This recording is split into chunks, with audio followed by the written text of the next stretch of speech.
family. Saya mengucapkan terima kasih kepada yang datang pada hari ini, and we would like to also welcome our honourable guest, Sir Geoffrey from United Kingdom, juga kepada tetamu-tetamu kehormat kita, panelis kita yang hadir pada hari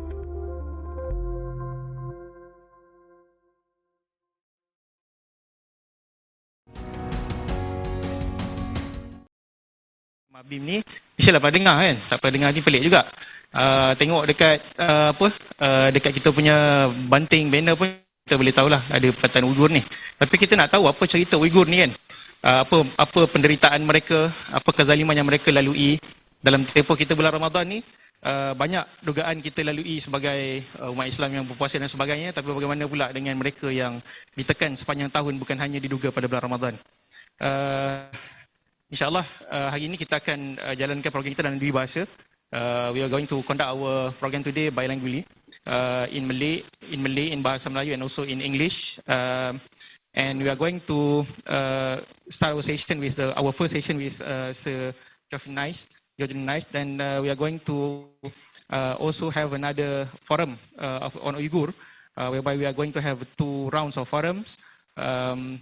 Whereby it includes President of ABIM, Mr. Brother Muhammad Faizal Abdul Aziz, and also Ushakula, Human Rights Community from the Bar Council, Brother Zuhri Yuyi from the Malaysia for Uyghur, its President, Mr. Jason Leong, Penasihat Association of Next Gen Christians of Malaysia, NCOM.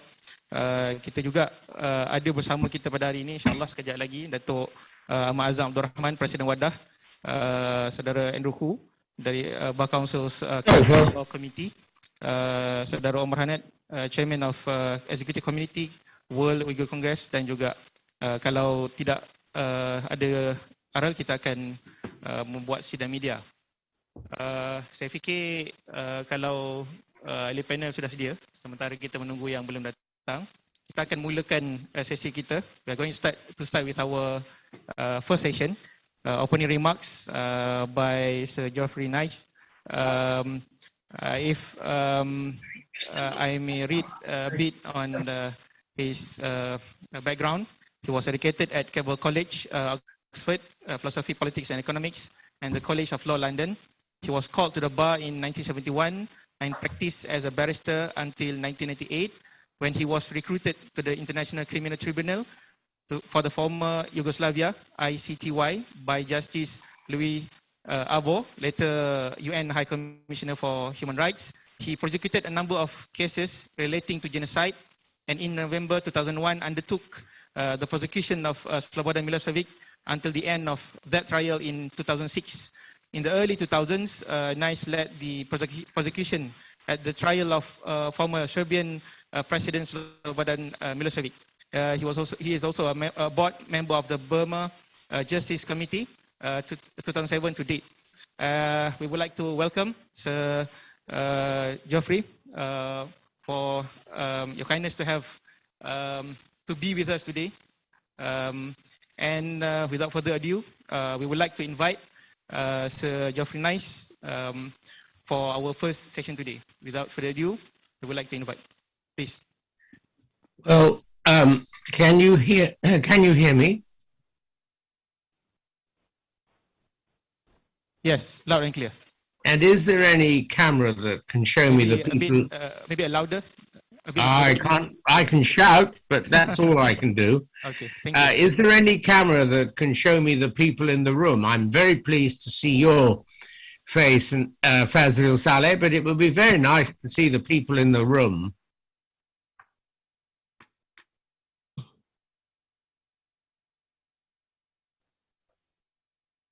Ah, that's better. Thank you. Well, good morning, everyone. And thank you very much for inviting me to attend this session.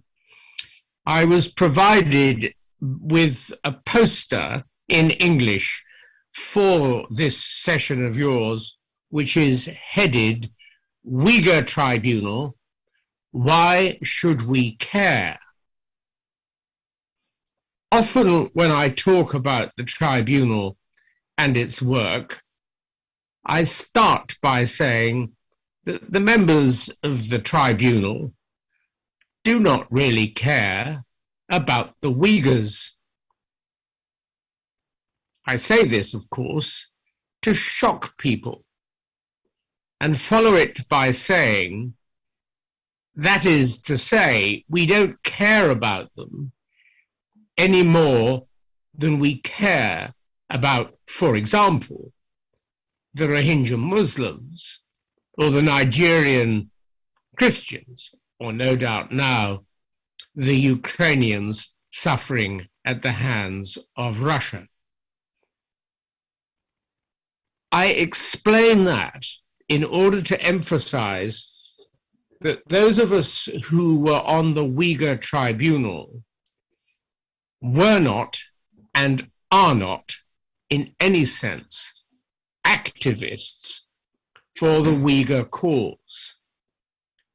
And that's something important to bear in mind when you, if you do, review the judgment of the Uyghur tribunal.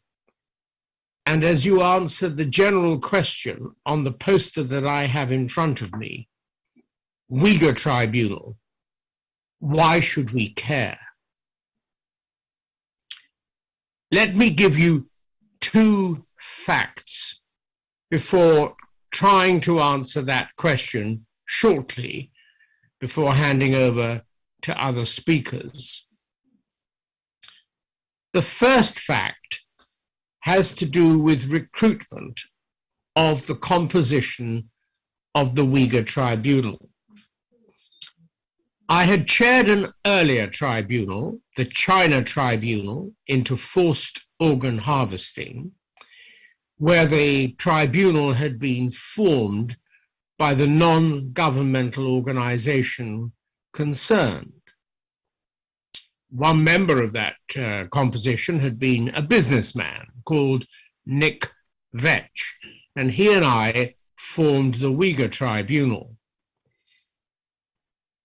A couple of the other people were known to us, but for the most part, we recruited from a pool of people selected from the internet, really. We decided that they should all live in England because of COVID. We couldn't make it an international tribunal as we did when Professor Andrew Koo was a member, and I'm delighted to know that he is with you today. But we tried to make the tribunal diverse as to countries of origin of the people and so on, gender and so on. And eventually we had a pool of people from whom to select the other 7.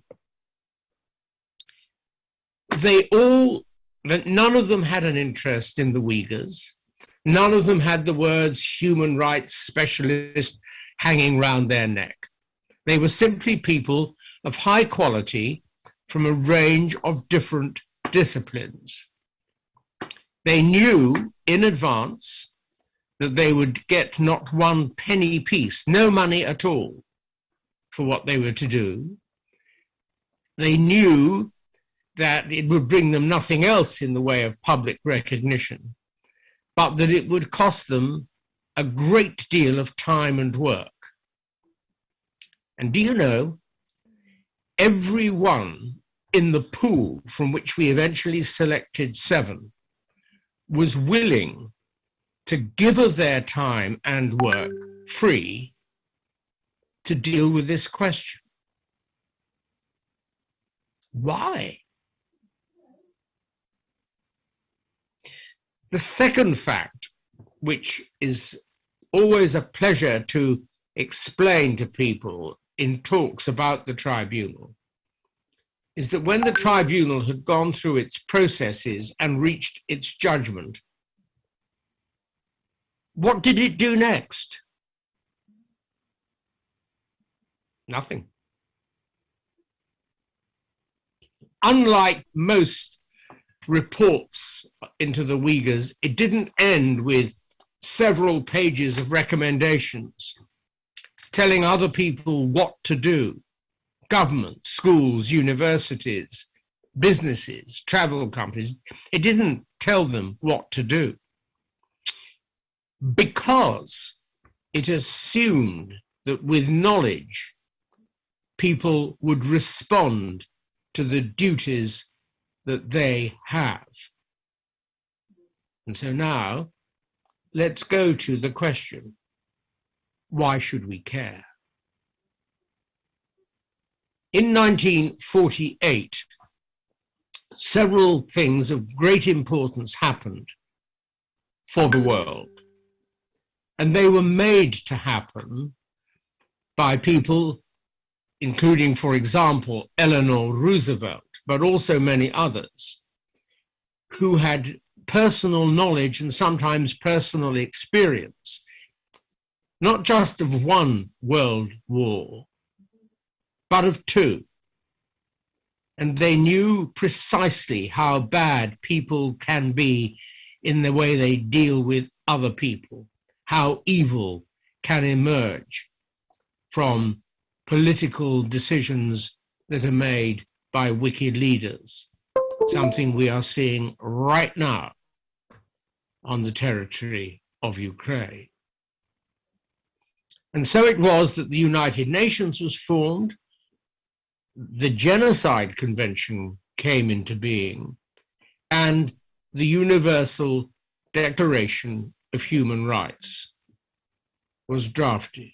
A document that could not be drafted today, I have little doubt, because countries would no longer be willing to sign up to these critical values. What are those rights? Well, that's a philosophical or historical question that you can discuss amongst yourselves. Do they find themselves rooted in pre-biblical times? Do they find themselves rooted in different bits of behavior by odd countries along the way? Do they find themselves rooted in Europe, at any event, in the Age of Enlightenment, the 18th century? Or were these simply rules that were rights, rather, that were identified in 1948 as being rights that we should have? It doesn't much matter, I think, whether they were rights that really are innate to being a human being, that came with you at birth, or whether they are rights that we all decided collectively should have special prominence and priority in what we do. For this reason, my right is your duty. Your duty is my right. And underlying a great deal of civil society work, and the Uyghur Tribunal is an example of civil society work, underlying civil society work is a recognition of those rights and therefore of our duty to ensure that those rights exist. And once you reach that conclusion, then it doesn't matter where the right is something that needs to be respected. The fact that I live in England doesn't mean that my duties to my fellow citizens are limited to people who live in England, or perhaps into our nearest neighbors, the Netherlands, Belgium, France, and Spain. No. If I have a duty to mankind at all, it's a duty wherever that other man and woman is. And you can only perform a duty properly if you have knowledge of the fact that it is, that the right you protect by performance of your duty is being put at risk. And so I think the Uyghur Tribunal, which started with a blank sheet of paper, had no presumptions against the People's Republic of China, acted only on evidence that it received evidence completely in public, every single piece, acted only on law that was absolutely clear. And here, again, Professor Koo was extremely valuable to us because we didn't decide what the law was. We took independent advice from Andrew and others on that issue.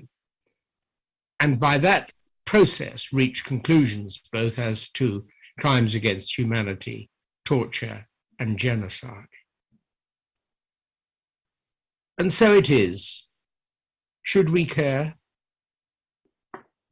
You, closer, of course, to the Uyghurs than I am here in England, Canterbury, for those of you who know England at all, may have other strategic, regional reasons for caring about the Uyghurs. You may have religious-based reasons for caring about the Uyghurs, and so on. England, as it happens, is now an increasingly atheist country. But underneath all our different approaches to life, if you accept what I say about those things that were being thought of and done, the United Nations' creation, and things like the Universal Declaration of Human Rights, then underneath all our different beliefs is a duty to know what is going on, to establish what is going on, in order that we can perform our duty to our fellow men and women. I wish you good fortune with the remainder of your conference. Thank you.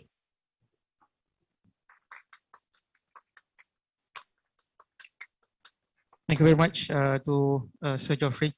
I think let's give another big round of applause to our honorable guest today, Sir Geoffrey Nice from the Kingdom.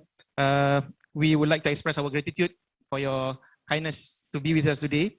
I think you may leave or stay because our forum are going to be conducted partially in Malay and also in English. But if you please, you can stay. Thank you very much, Sir Geoffrey. Thank you very much. I will, I'm afraid, have to leave because I have other duties to perform.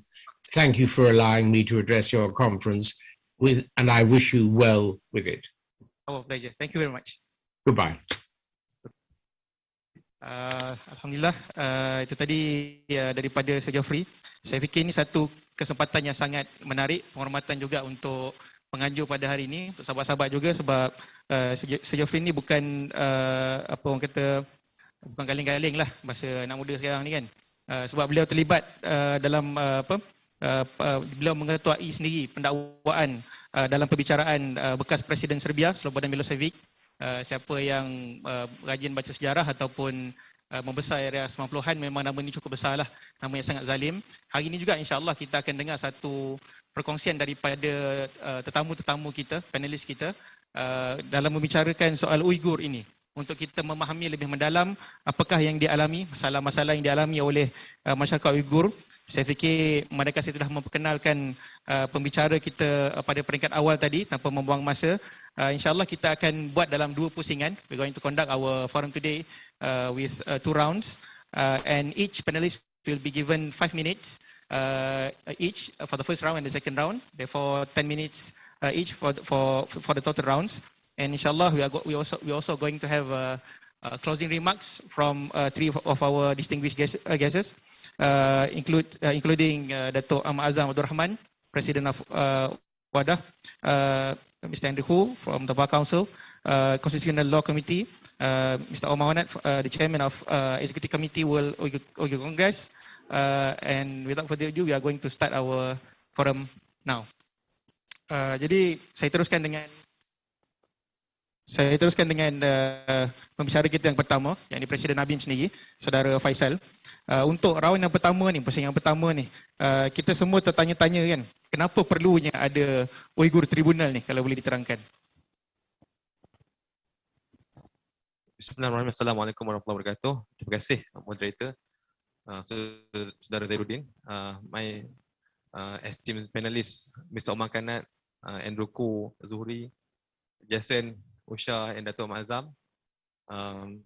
Alhamdulillah hari ini kita ada forum bilingual, insyaAllah kita akan guna.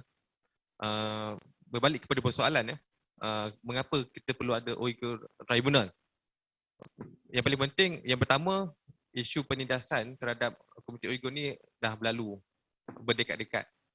Dan still ada naratif yang mengatakan bahawa ia adalah sesuatu yang palsu, hoax lah, maksudnya benda yang tak betul. Malah dalam perbincangan, ABIM kita bukan anti-China. Waktu awal COVID melanda dunia, ABIM ialah NGO pertama jumpa dengan kedutaan China, kita hantar surat simpati. We care about the Chinese people when the outbreak of the COVID-19 in 2020. Kemudian over the discussion memang disebut dia hoax, UN punya data tak betul. Kemudian kita juga ada argument kita berasaskan kepada kawan-kawan kita, our Uyghur friends and so on. So dari segi itulah bagi kita perlunya ada Uyghur Tribunal. Sebab Uyghur Tribunal ni dia menjadi mediator sebenarnya. Mediator untuk membuktikan apa yang terjadi di Xinjiang. Jadi contoh bila mana kalau kita tengok Uyghur Tribunal macam mana dia conduct case dia transparent, dia interview dengan mangsa-mangsa secara live, termasuk juga dengan our expert, legal expert Sir Andrew tentang law, international law and so on. Kemudian juga Uyghur Tribunal ni memberi ruang kepada kerajaan China, Chinese government untuk reply. Tapi mereka refuse lah untuk reply kan. Jadi bagi saya lah, Uyghur Tribunal ni adalah satu inisiatif untuk kita sendiri, public tahu apa yang terjadi di Xinjiang. Sebab asalnya kita dah tak tahu betul atau tidak. Jadi bila ada tribunal, kita baru tahu, okey, benda ni betul atau tidak. Okay, with regards to the question, why do we need Uyghur Tribunal? Okay, the issue of oppression towards Uyghur people, Uyghur communities had been in existence for decades. And there are narratives played by certain, I could say, irresponsible quarters saying that it is a hoax, maybe it is a myth, or it is untrue. And that's the reason why we need Uyghur Tribunal, because we were in an impasse where we don't know which one is true, whether the data is true, the data, the concentration camp and so on is true, or whether it is just a hoax. Because the narrative played by the Chinese government, for example, they say that it is an agenda of the white supremacy, it is an agenda of the United Nations to destabilize China. I would like to firmly emphasize, even ABIM, when we bring this issue of Uyghur, it doesn't mean that we are anti-China. It doesn't mean that we are anti-Chinese people. Even when the outbreak of the COVID-19, we were the first NGO in Malaysia who visited the Chinese embassy, and we provided the letter of sympathy towards the Chinese people. So, meaning to say, our love towards humanity. It is not a matter of we anti-China, Chinese people, and so on. So, when there are narratives played by Chinese government or Chinese people in China saying that it is a hoax, it is an agenda to destabilize Chinese government. So that's the reason why we need Uyghur Tribunal, at least in order to break the impasse. So through this Uyghur Tribunal, I also followed the tribunal through the YouTube when it was live. It was conducted in a transparent manner. They have a lot of interviews with the victims, so all the Uyghur victims can give testimony, evidences, and so on. And the opportunity also was given to the Chinese government or their agencies or their people to reply, but unfortunately they refused to reply. It was stated by Sir Geoffrey in the judgment. In fact, during the session where the opportunity was given directly to the Chinese government, but there is no reply. To cooperate. But Chinese, as usual, they accuse this Uyghur Tribunal as something to uphold the white supremacy agenda and so on. So in order to break the impasse, as I said, we need this Uyghur tribunal. At least we will know what is the real thing that happening in Xinjiang.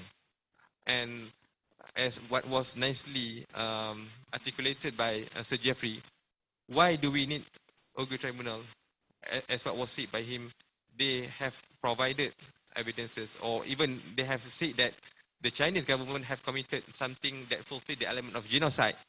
So now it is our part of NGO, especially the Muslim NGO, and also our non-Muslim friends NGO as well, to fight for the rights, at least to ensure that the basic rights of the Uyghur people, Uyghur communities, to have their own rights being preserved. If I may share, among the judgment, it was stated that why there is an element of genocide. Because, for example, when the Uyghur women, they are forced to take medicine that can affect their reproductive functioning. And also, they are forced to stop births and so on, to terminate the birth at the last stage and so on. And let alone the freedom of religion, they are not allowed to grow their beard fasting. They are not allowed to learn the basic teaching of Islam and so on. So this is a very important issue. That's why ABIM, it is not just about Muslim issues, but it is about humanity. And when we talk about the atrocities towards Uyghur, it is not just about atrocities towards Uyghur people only, but also towards other communities as well. Catholic, towards Tibetan. Now actually we engage also with the Dalai Lama, and we can see a lot of atrocities happen committed by the Chinese government. And last but not least, as I said, as I emphasized, it is not a matter of we anti-China. We love people of China, and we conduct this event because of love. We love Uyghur people. We love people of China. We love all people who love peace and respect human dignity. Thank you. Terima kasih kepada Saudara Faisal Abdul Aziz, Presiden Angkatan Belia Islam Malaysia ABIM. Kita akan teruskan dengan pembicara kita yang kedua, Ms. Ushakula from the Human Rights Community of Bar Council daripada Majlis Peguam. Hari ini tuan-tuan ramai orang bercakap soal nak heret Rusia ke Mahkamah Antarabangsa. People talk a lot about bringing Russia to the international court. Therefore, bila kita bincang tentang Rusia, Ukrainian issue memang ramai yang bincang lah. Tapi kita juga nak tahu dalam isu Uyghur ni apa situasinya. Jadi kita nak tanya kepada Cik Ushakula kita ni, can you give us a bit of enlightenment regarding the position of human rights at the international level, how platforms like international platform like ICC or ICJ can play their role in defending the right of Uyghur. Thank you so much. I shall speak in English if that's okay with you. All right. A very good evening to everybody here, and thank you so much for this invitation. I really appreciate the opportunity to ventilate on a very, very important issue.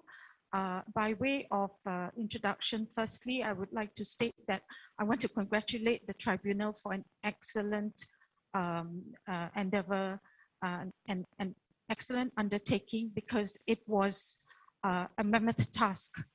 And they did an excellent job and a very much needed job in international law, which is very lacking. You mentioned the ICJ, which is the International Court of Justice, on the Ukraine issue. Yes, on the Ukraine issue, international law has gone full speed ahead, or the ICC, ICJ, the UN, you name it. So we need to look at areas where international law can certainly assist. And for this, the NGOs play a very, very important part.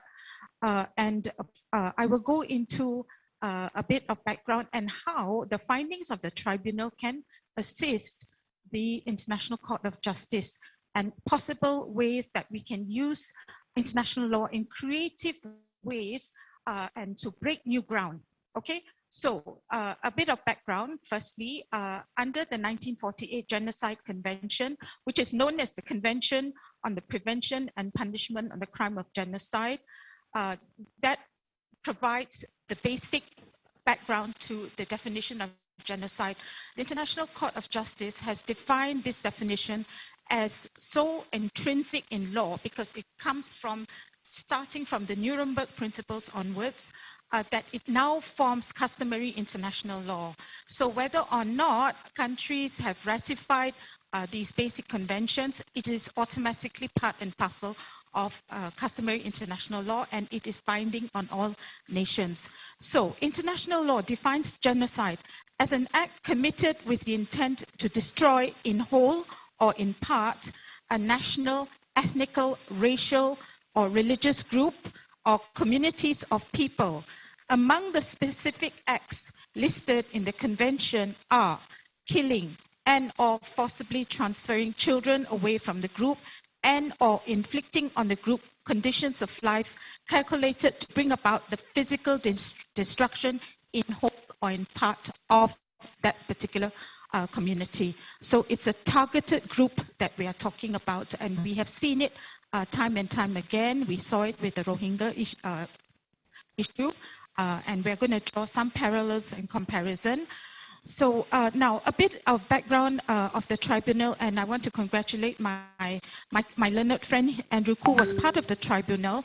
The tribunal did an excellent job, and it is the tribunal is an independent group of human rights advocates, defenders, and intellectuals, academics who came together on this very important issue, much needed, and they rose to the occasion.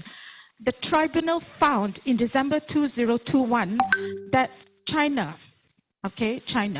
had beyond reasonable doubt committed genocide, and they explicitly cited the use on the Uyghurs of forced displacement, internment camps, forced infanticide, forced abortion, forced sterilization of the community.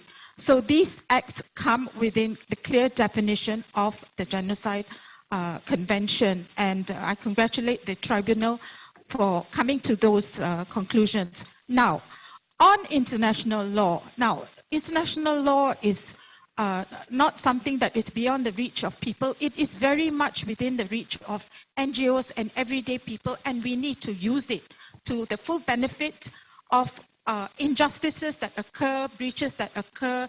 Whenever we find that there are injustices, we need to look at that.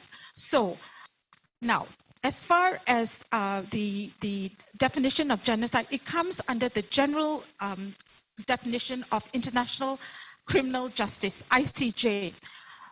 Now, as China is not a state party to the Rome Statute of the ICC, the Uyghur community as such cannot invoke the jurisdiction of the ICC. That must be said at the outset, because the Rome Statute of the International Criminal Court is very specific.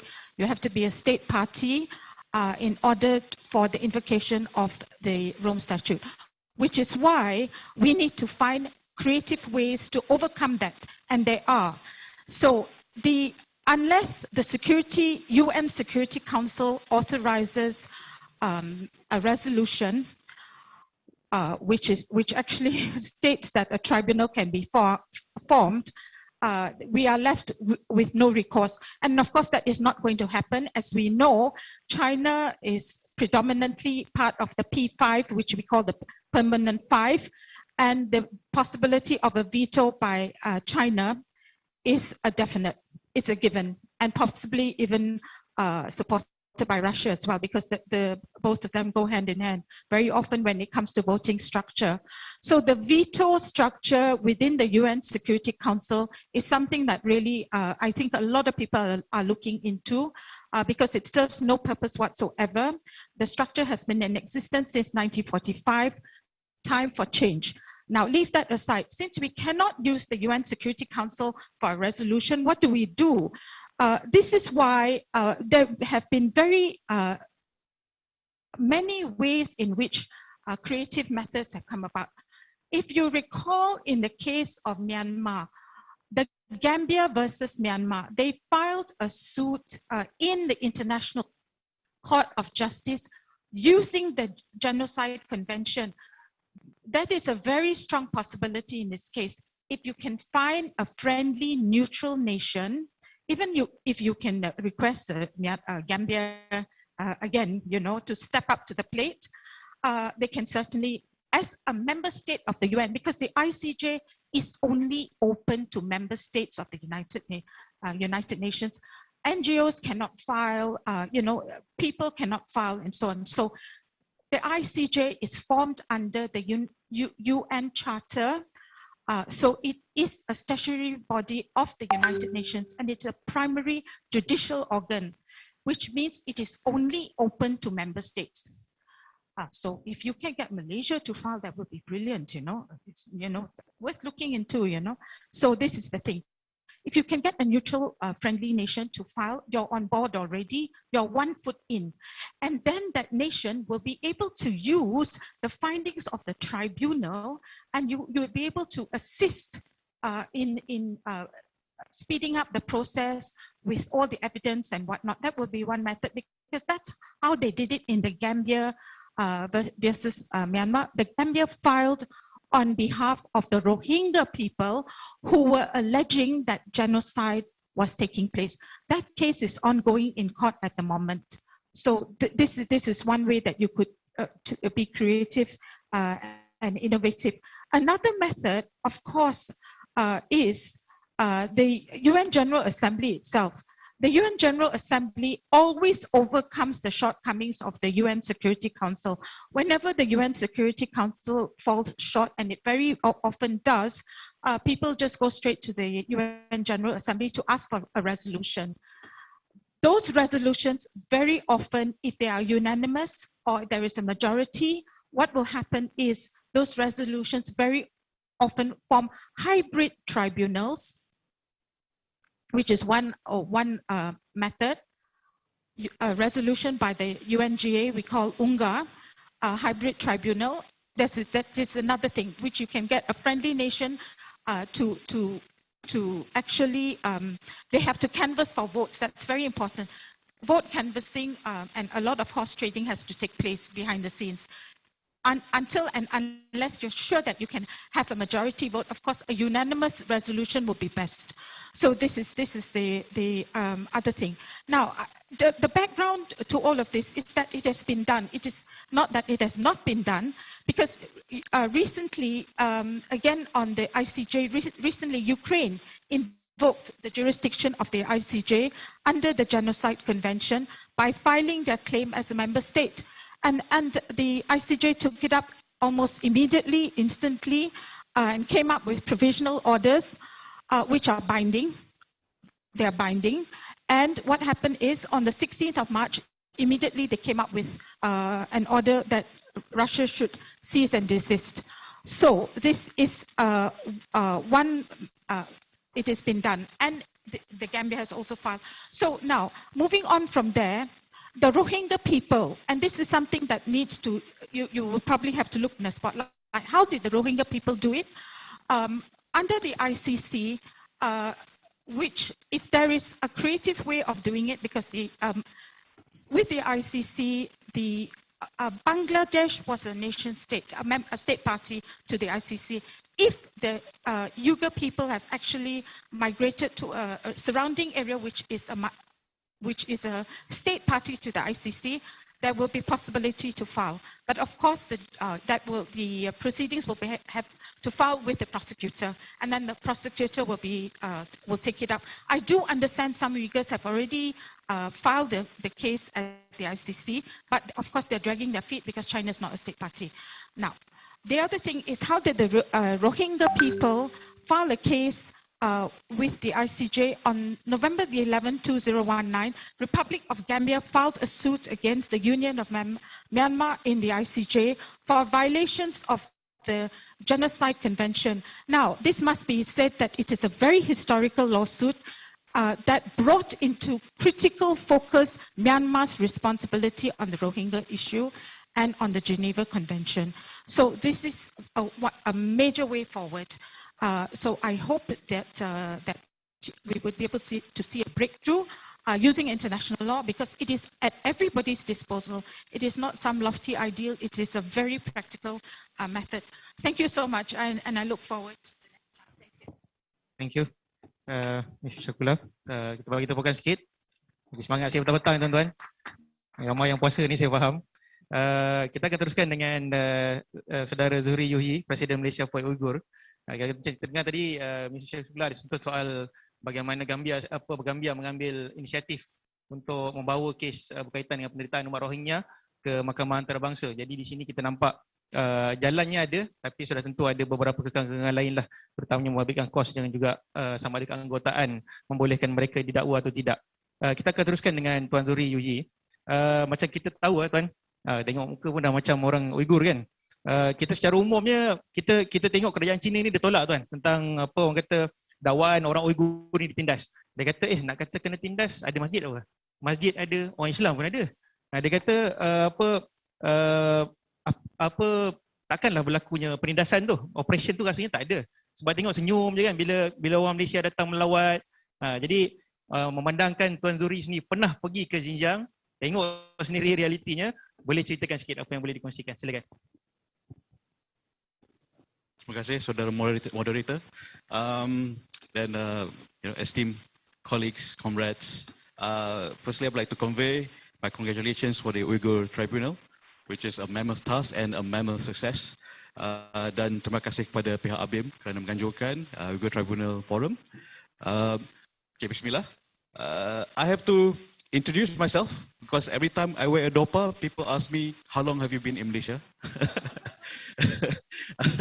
Saya Melayu, born and raised in Section 17, Petaling Jaya. But I have 4 grandmothers, but 2 are Chinese descent. So absolutely, this is not about anti-China or anti-Chinese. I have Chinese blood myself. So this is about human rights, about the oppressed. It's about justice. This is about justice, pure and simple. And so back to the question of my trip in Xinjiang, East Turkestan in 2019, April. It was a embassy-sponsored trip. They took 20 Islamic representatives from different NGOs, and you were treated very well. Very well. Ambassador level sort of treatment. Wherever we go, our bus would go. They would close the road for us to go through, and we stay at 5-star hotels. Very well treated. But if you are there, you can see everything that they take us through is a Potemkin village. That's a word for everything is a put-up show. They only let us talk to the people they want us to talk to. But when we go off their script, they get really upset. Wherever we go, there's always a circle of people around us. We cannot leave the hotel. They held on to our passports. And in Kashgar and Urumqi, I tested to see what's going on. And I talked to some of the shopkeepers and I said, Assalamualaikum, in different intonation and different accent, just in case my accent is different from theirs. And every time I say Assalamualaikum to someone, they will have fear in their eyes. They would look behind me, left and right, try to figure out who's watching. Is this a test? They're afraid to reply even such a simple thing like replying to salam, which is very sad. I mean, occasionally some of the shopkeeper uncles, they want to reply, but with tears in their eyes, they just nod. They cannot say it. They're afraid. If they reply, their family will get persecuted. They're going to get it. And then at one of the academic institution that we went to, that was the only masjid we were allowed to pray. And but we were not allowed to speak to the rest of the students. They only allow us to speak to students with their interpreter, but not directly. And every time the interpreter gives a response, I ask the student, why are you here? The interpreter said, very scripted. I was in extremist activities. I was told to come join this school. I am better now. Okay, next student, same response. Are you a robot? So, which is scary. They're programmed. Their identity is lost. What else? At Masjid Itkah, the famous yellow mosque in Kashgar, we wanted to just, as we walked in, there, I don't know, 9+ cameras as we walked in at the entrance. Okay, fine. But in the mosque, we were not invited to pray. We were told about this beautiful carpet from the state, about pomegranate represents the minorities. We are unified. And I was thinking, are you trying to sell me this carpet, or are you inviting us to visit Xinjiang? So it was just taking up our time. Just thinking, okay, as though like, everything's fine. All right. So before we left Itkah Mosque, I wanted to donate some money, which is 20 ringgit is just like 20 yuan is just like 14 ringgit. So it's like, and I asked, where's the donation box? The tour guide said, why do you want to donate? This is what we do. We go to masjid, we give a donation. So he asked his boss, and he asked his boss. At the end, 7 people were surrounding me, said, Puyo. You're too kind. The last person who said no to me was the deputy mayor of the city. He said, no, it's just 21, okay? Probably they're afraid that it'll be used for terrorist or separatist activities. I mean, the level of paranoia and Islamophobia is insane. It's ridiculous. It's just ridiculous. It's too ridiculous. It's difficult for us to convey to Malaysians that to get them to believe, hey, this is happening. I was there. But people say, can't be, it's too ridiculous. We can't accept it. This is outrageous. So it might take a while for us to convince Malaysians that, we visited several mosques, but, there are 16,000 that has been destroyed. That's another thing that we need to discuss. So that's just the brief of, some of the highlights of our trip there. I guess I should add one more thing. When we asked the Mufti of East Turkestan, Mufti Abdul Rafiq, we asked him, how is your relationship with the Chinese government? His response quite pissed me off because he said it was 100% perfect. I asked him, and then he said 100% perfect. Everyone is happy. And I asked him, have you met everyone? So of course I was just like cheesed off with his response. It's like, this is such a scripted response. Anywhere you ask, everything is scripted. In Beijing, we met with Chairman Yan Faming, which was the head of Minister of Religious Affairs of all of China. I asked a question. I brought a list of missing Uyghurs, and one of the person I asked was my friend's mother, Imam Abdul Salam, who is based in Adelaide. He asked me to ask this question: where is his mother? Because he lost contact with her for several years. So I asked the chairman, so I have a list of missing people. Would you mind responding, at least point out to me which is true or which is not, and where are they? At least tell me where they are, so maybe I can just give them a call. So number one, this 80-year-old mother, grandmother, she's missing, according to my friend. This is my friend's mother. So can you help me get in touch with so and so? Oh, his response, the chairman's response was, oh, these are terrorists and separatists. I asked him again, you mean this 80-year-old grandmother is a terrorist and separatist? Yes, don't listen to this propaganda, terrorists and separatists. I thought, what a big BS, okay. And then I asked several more people I know personally. So, and then I told him that these are people, my friend's mother. This is not people I hear, a list given to me at random. This is my friend's mother. his mother is missing. No, these are terrorists and separatists. Do not listen to them. And then his assistants were laughing and giggling at me. Oh, what? Like, I'm an idiot listening to propaganda, Western propaganda. So yeah, it was. I mean, that's how it was over there. They're very scripted. They're very, very well trained to follow the script, and they're fearful to run off their script. Yeah, it's a sad place.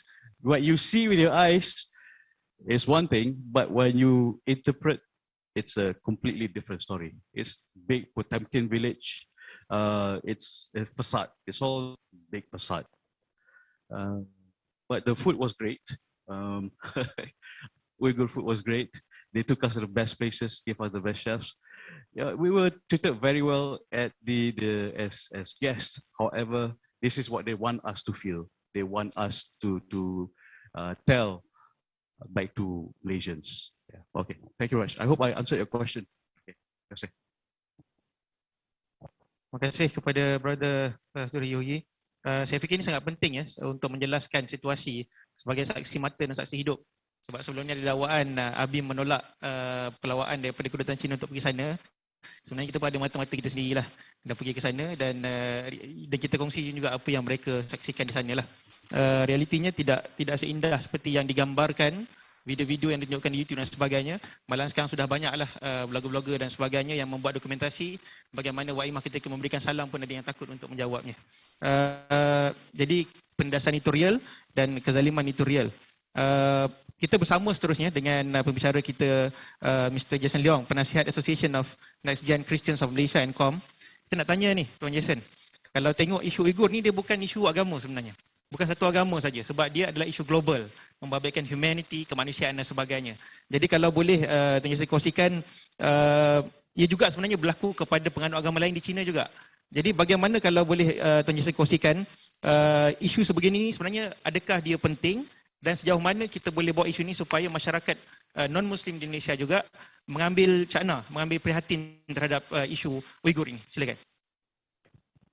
Terima kasih Tuan Moderator dan terima kasih juga kepada ABIM atas jemputan untuk hadir untuk forum ini.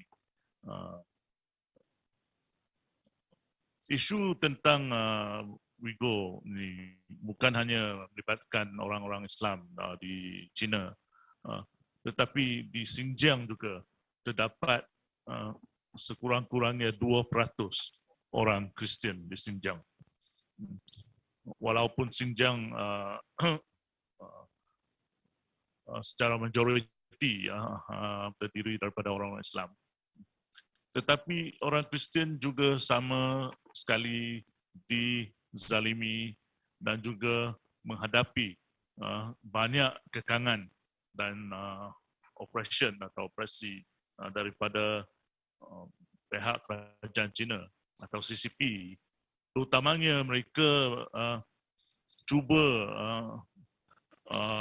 membuat satu strategi, iaitu to make the Christians more Chinese, iaitu cuba membuat orang-orang Kristian lebih menjadi orang-orang Cina.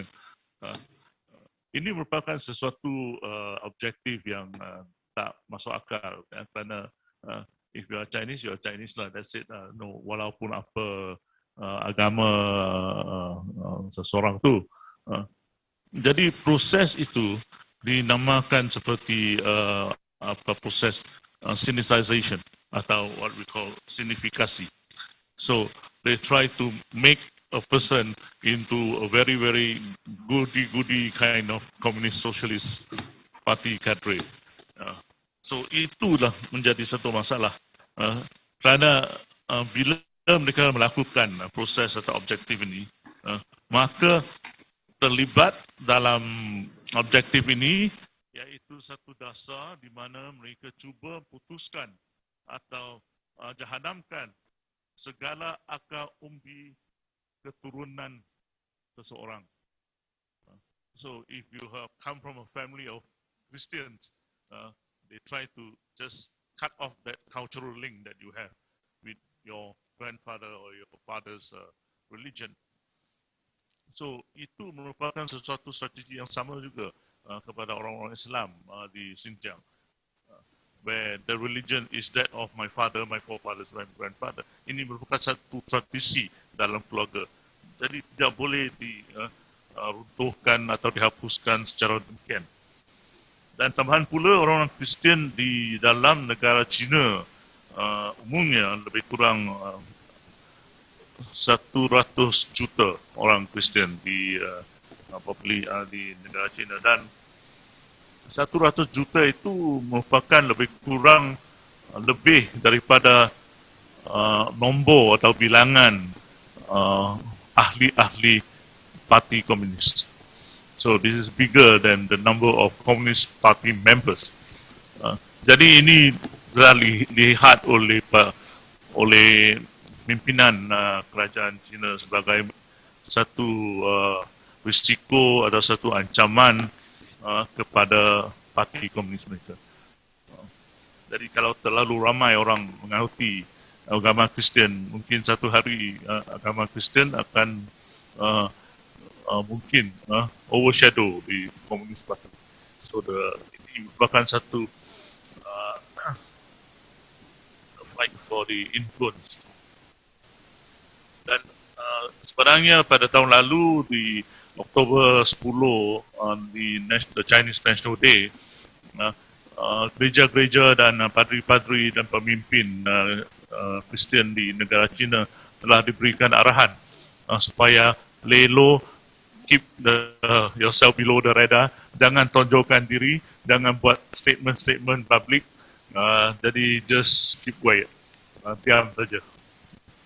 Dan oleh kerana kalau terlalu banyak statement dibuat oleh pemimpin Kristian yang mungkin menjadi akan dilihat sebagai satu national security threat.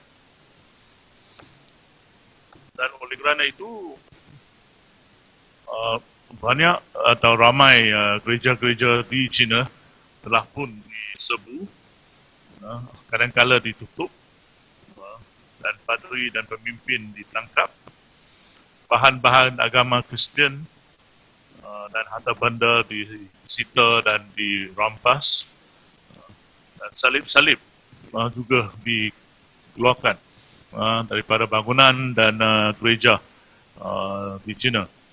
Jadi kerana simbol-simbol agama ini merupakan satu ancaman kepada mereka, dan kalau dihapuskan atau dibuangkan, maka mungkin tidak lagi nampak sangat atau tonjol sangat. Dan kebanyakan orang muda yang di bawah 18 tahun sebenarnya ada satu polisi mereka dilarang pergi ke gereja. Kalau anda pergi ke gereja di China atau member-member saya, rakan-rakan saya, ramai di kalangan mereka ada merupakan generasi yang lebih tua. Oleh kerana yang remaja itu tidak dibenarkan. So there is a underlying policy. Di tambahan pula, sejak tahun 2020, pihak kerajaan telah merangka undang-undang untuk cuba mengawal atau mempengaruhi pencalonan pemimpin-pemimpin gereja. Jadi kalau seseorang nak masuk jadi komiti atau AJK dalam sesuatu gereja, dia ada mesti memperolehi sedikit sebanyak restu daripada pihak kerajaan. So there is this government influence as to who becomes the leadership of the committee of a church. So this is how they try to influence the church. Dan kebanyakan gereja juga dia telah diberikan poster-poster yang mengandungi ayat-ayat daripada Alkitab, tetapi gambar itu bukan daripada Alkitab. Gambar itu gambar pemimpin-pemimpin China seperti Xi Jinping dan lain-lain. Dan poster-poster ini diarahkan untuk ditampalkan di gereja. Seolah-olah nampak seolah-olah Xi Jinping yang mengatakan kata-kata suci yang sepatutnya dilafaz iaitu kata-kata suci oleh Yesus Kristus. So seolah-olah bila orang-orang Kristian membuat doa, seakan-akan berdoa kepada Xi Jinping sebagai dewa, atau cuba. Inilah cara-cara yang agak nefarious, cuba mempengaruhi orang-orang Kristian, dan ini telah menimbulkan banyak rasa ketidakpuasan di antara ramai orang Kristian. Dan baru-baru ini oleh kerana terdapat COVID-19 di mana lockdown terjadi, dan kini di sedikit sebanyak bandar-bandar di China sudah mulai buka, reopening. But now because of the reopening, there is a deliberate policy to stop the churches from reopening. Because they say, you dah lama tutup lah, so tutup lagi lah. Tak bagi, no need to open, So it's the kind of policy that they are doing, Tetapi I think we can see that God is great, because now we see what happened in Shanghai. Walaupun mereka nak buka, tetapi terpaksa tak boleh buka. So berbagai-bagai cabaran telah melanda aku di Shanghai. Jadi okeylah, di sini saja. Mungkin saya stop di sini, dan kita teruskan nanti. Terima kasih. Terima kasih kepada Tuan Yang Selong. Dan di sini kita boleh nampak dia bukan sekadar umat Islam saja yang ditindas, malahan simbol-simbol agama tanpa mengira apa juga apa yang dianuti oleh masyarakat Uighur dan juga yang selain daripada yang pro kepada kerajaan komunis Cina akan ditolaklah, akan dizalimi, ditekan dan sebagainya. Nah, hadirin, kita dah sampai kepada second round kita, round kedua kita, round terakhir untuk para pembicara kita. Kita akan bincangkan tentang isu Uighur kepada pembicara kita yang pertama, Saudara Faizal Abdul Aziz. Kita nak tanya tentang dakwaan terorisme dalam kalangan masyarakat Uighur yang didakwa dilakukan mereka, dan boleh tak ulas dalam masa yang pendek, dalam minit ni, berkenaan dengan hak beragama, peaceful coexistence, social cohesion dalam kalangan masyarakat Uighur, terutama yang duduk di Xinjiang. Silakan. Baik, terima kasih. Saya ingat salah satu daripada agenda yang dimainkan ialah against terrorism. Saya ingat Zohri pun ada sebut. Tak masuk akal ya. Ini usia 80 tahun dikatakan sebagai teroris. Cuma sebelum tu saya nak sebut apa yang disebut oleh Brother Jason, dia sama juga apa yang berlaku kepada umat Islam di Xinjiang. ABIM, kita pernah ditanya oleh wartawan, kenapa tak pergi ke China? Kita sebut, it is a supervised visit. It is not the visit that conducted by UN with certain parameters, of course, due to security reason. So, bagi kita, it is a setup, kita tak nak pergi. Tapi dalam masa sama, ABIM kita hantar kita punya special branch jugalah, mata-mata. Saya nak kongsi satu benda di Xinjiang, dia ada masjid. Memang masjid besar lah, itu kita kata set up. Tapi dia ada unwritten rule. Bagi tahu, okey, masjid dia ada menara. Menara dia ada speaker kan, speaker. Tapi dia ada unwritten rule, dia kata kalau azan jangan pakai speaker. Jadi tujuan speaker tu untuk apa? Show up lah kan, maksudnya set up lah. Dia nak tunjuk, okey, ada masjid, ada speaker. Sama juga, dalam masjid, orang boleh solat, tapi orang tertentu je. Iaitu hanya orang-orang tua je yang boleh semayang di masjid. Orang muda tak boleh. Jadi kebetulan sama dengan Brother Jason sebut, komuniti Kristian, patutlah kita tengok kalau Brother Jason sebut di church, di gereja tengok orang-orang tua. Sebab dia ada unwritten rule. Bagi tahu orang tertentu je, orang tua je yang boleh solat, pergi semayang, tapi orang-orang muda-muda tak boleh. Jadi itu salah satu strategi bila orang tua ni dah mati, so tak ada orang dah semayang dekat masjid ataupun mungkin dekat gereja kan. Jadi itu satu benda yang menarik sebenarnya yang kita tak nampak, yang kita tak tahu. Sebab tu ABIM kita tolak di supervised trip, dan memang Zohri pun dah bagi tahu memang set up lah.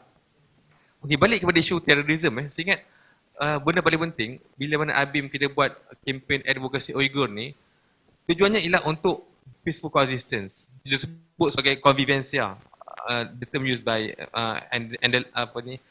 Andalusia punya period. apa saja yang kita buat dalam konteks kemanusiaan demi keamanan.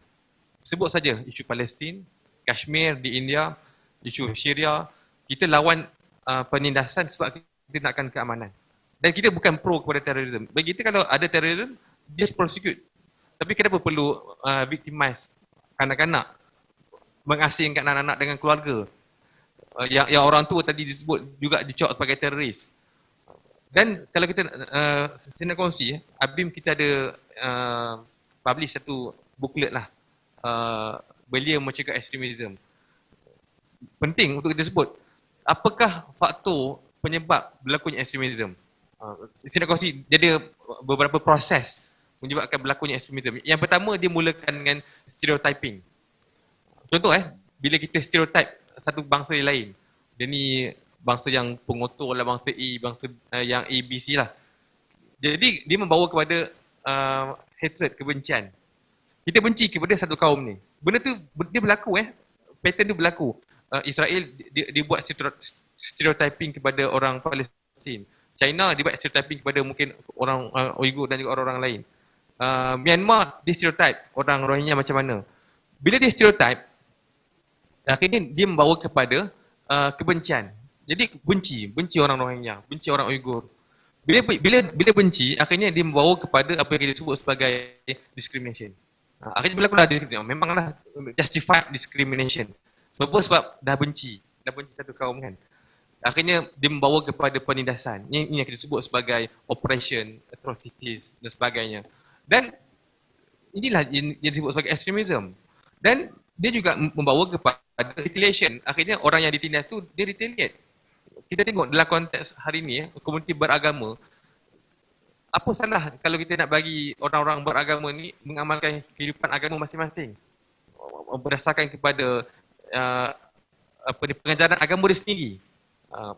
Jadi bila mana berlakunya penindasan, agama tidak dibenarkan, orang Uyghur tak dibenarkan simpan janggut, tak dibenarkan berpuasa, tak dibenarkan semua benda, jadi ia akan menyebabkan berlakunya retaliation. Dan ini juga mungkin kalau kita nak sebut berlakunya respon-respon yang agak agresif oleh orang-orang Uyghur. Jadi asasnya ialah kalau kita nak lawan terorisme ini, kita harus menghormati maruah manusia, karamah insaniah.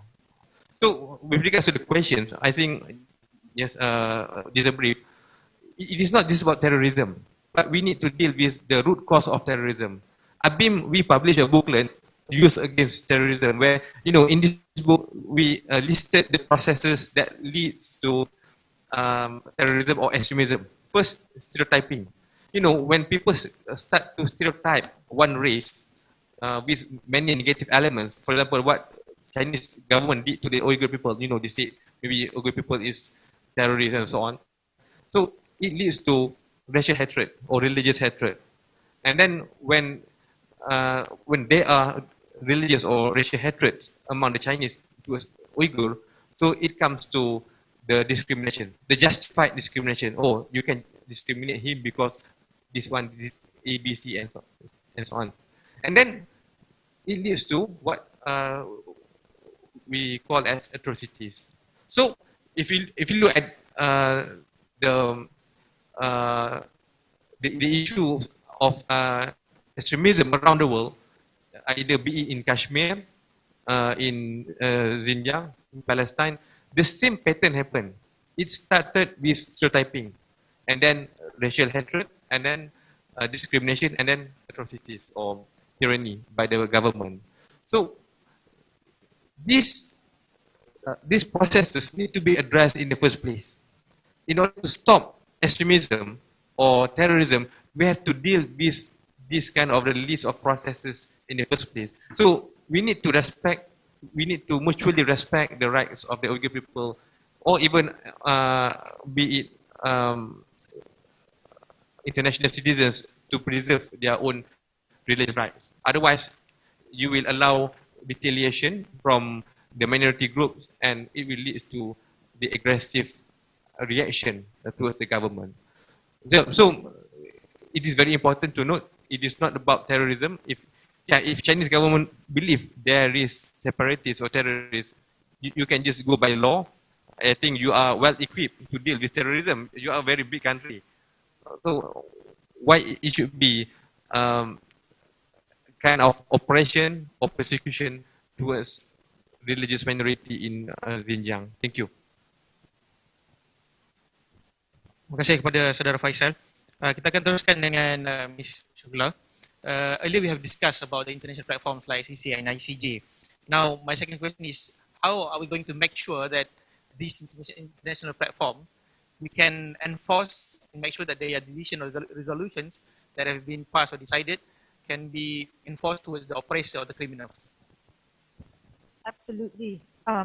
It's so important in international law for the perpetrators to be brought to justice. That's so important. The topic of today's session of the forum is the Uyghur Tribunal. Why should we care? Yes, we must definitely care.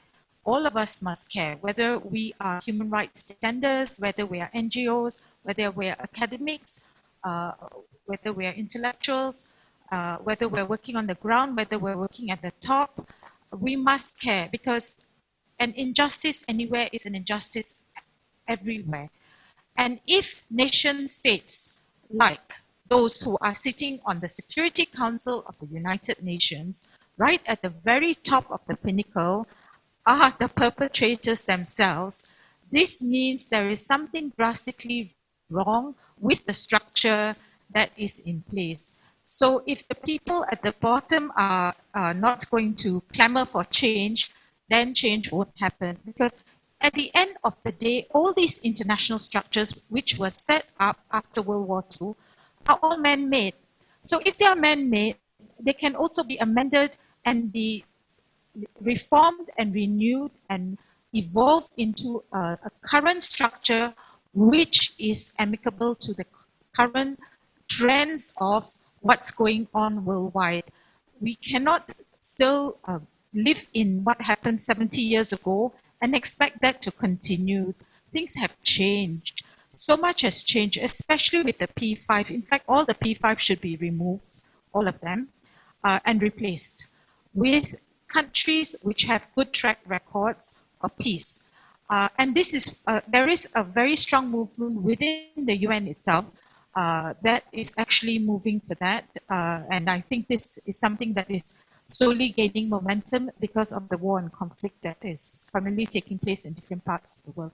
Now, when we talk about bringing the perpetrators to justice, this is very important. This is why the excellent work of the Uyghur Tribunal must be commended and must be brought to the fore.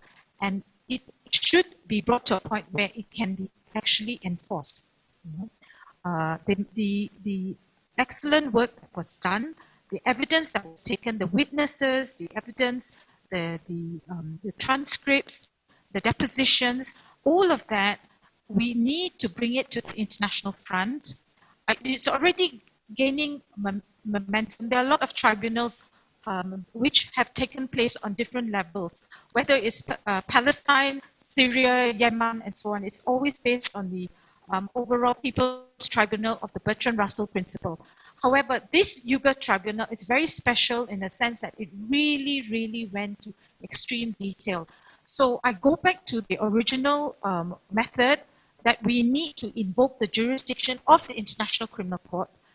International Criminal Court, which is, the International Court of Justice, ICJ, the ICJ, not the ICC, because ICC lives within the framework of the Rome Statute. The ICJ, because all orders of the ICJ are binding to the international community.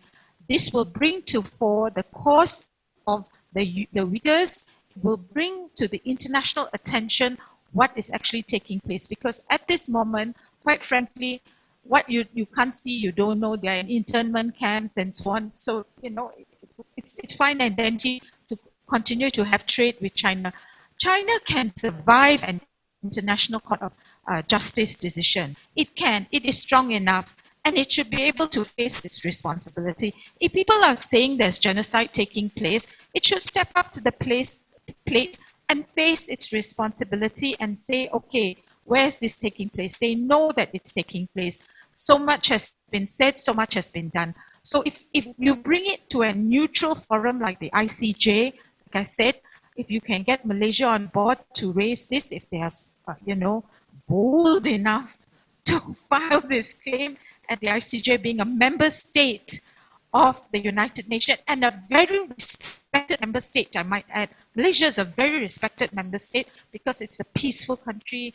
We don't have bloodshed and wars and all there. So a country like Malaysia, a country like Gambia, certain countries like that which are very neutral, bring it to the ICJ, use the transcripts which have already been in place by the Uyghur Tribunal, have that and as part of the court record, and then you're already there. You have 2 feet there, and you will start your proceedings.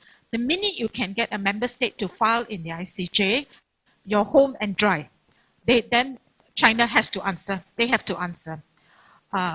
They also have a judge who sits on the ICJ as well, because that's their prerogative and priority. However, don't worry about that, because even with the Ukraine ICJ decision, it was not unanimous. It was majority. The China judge and there was another judge, I think it was a Georgian judge, which set out. But you had 13-2, so that is already binding. That decision is binding. So you must be bold enough to go on with that. So the ICJ is the strongest forum. Secondly, the international community needs to step up. The UNGA, which is the UN General Assembly, has always stood for the right thing, especially when the Security Council falls short. In fact, the UN General Assembly is the platform in which a lot of nation states, a lot of member states of the UN bring about their grouses. They have raised several resolutions on Palestine, Yemen, Syria, and on the Uyghur issue, I must add, the UN General Assembly on October 2020, 39 countries took steps to raise criticism over the Uyghur rights abuses. So that's already a start there. The EU itself has raised it.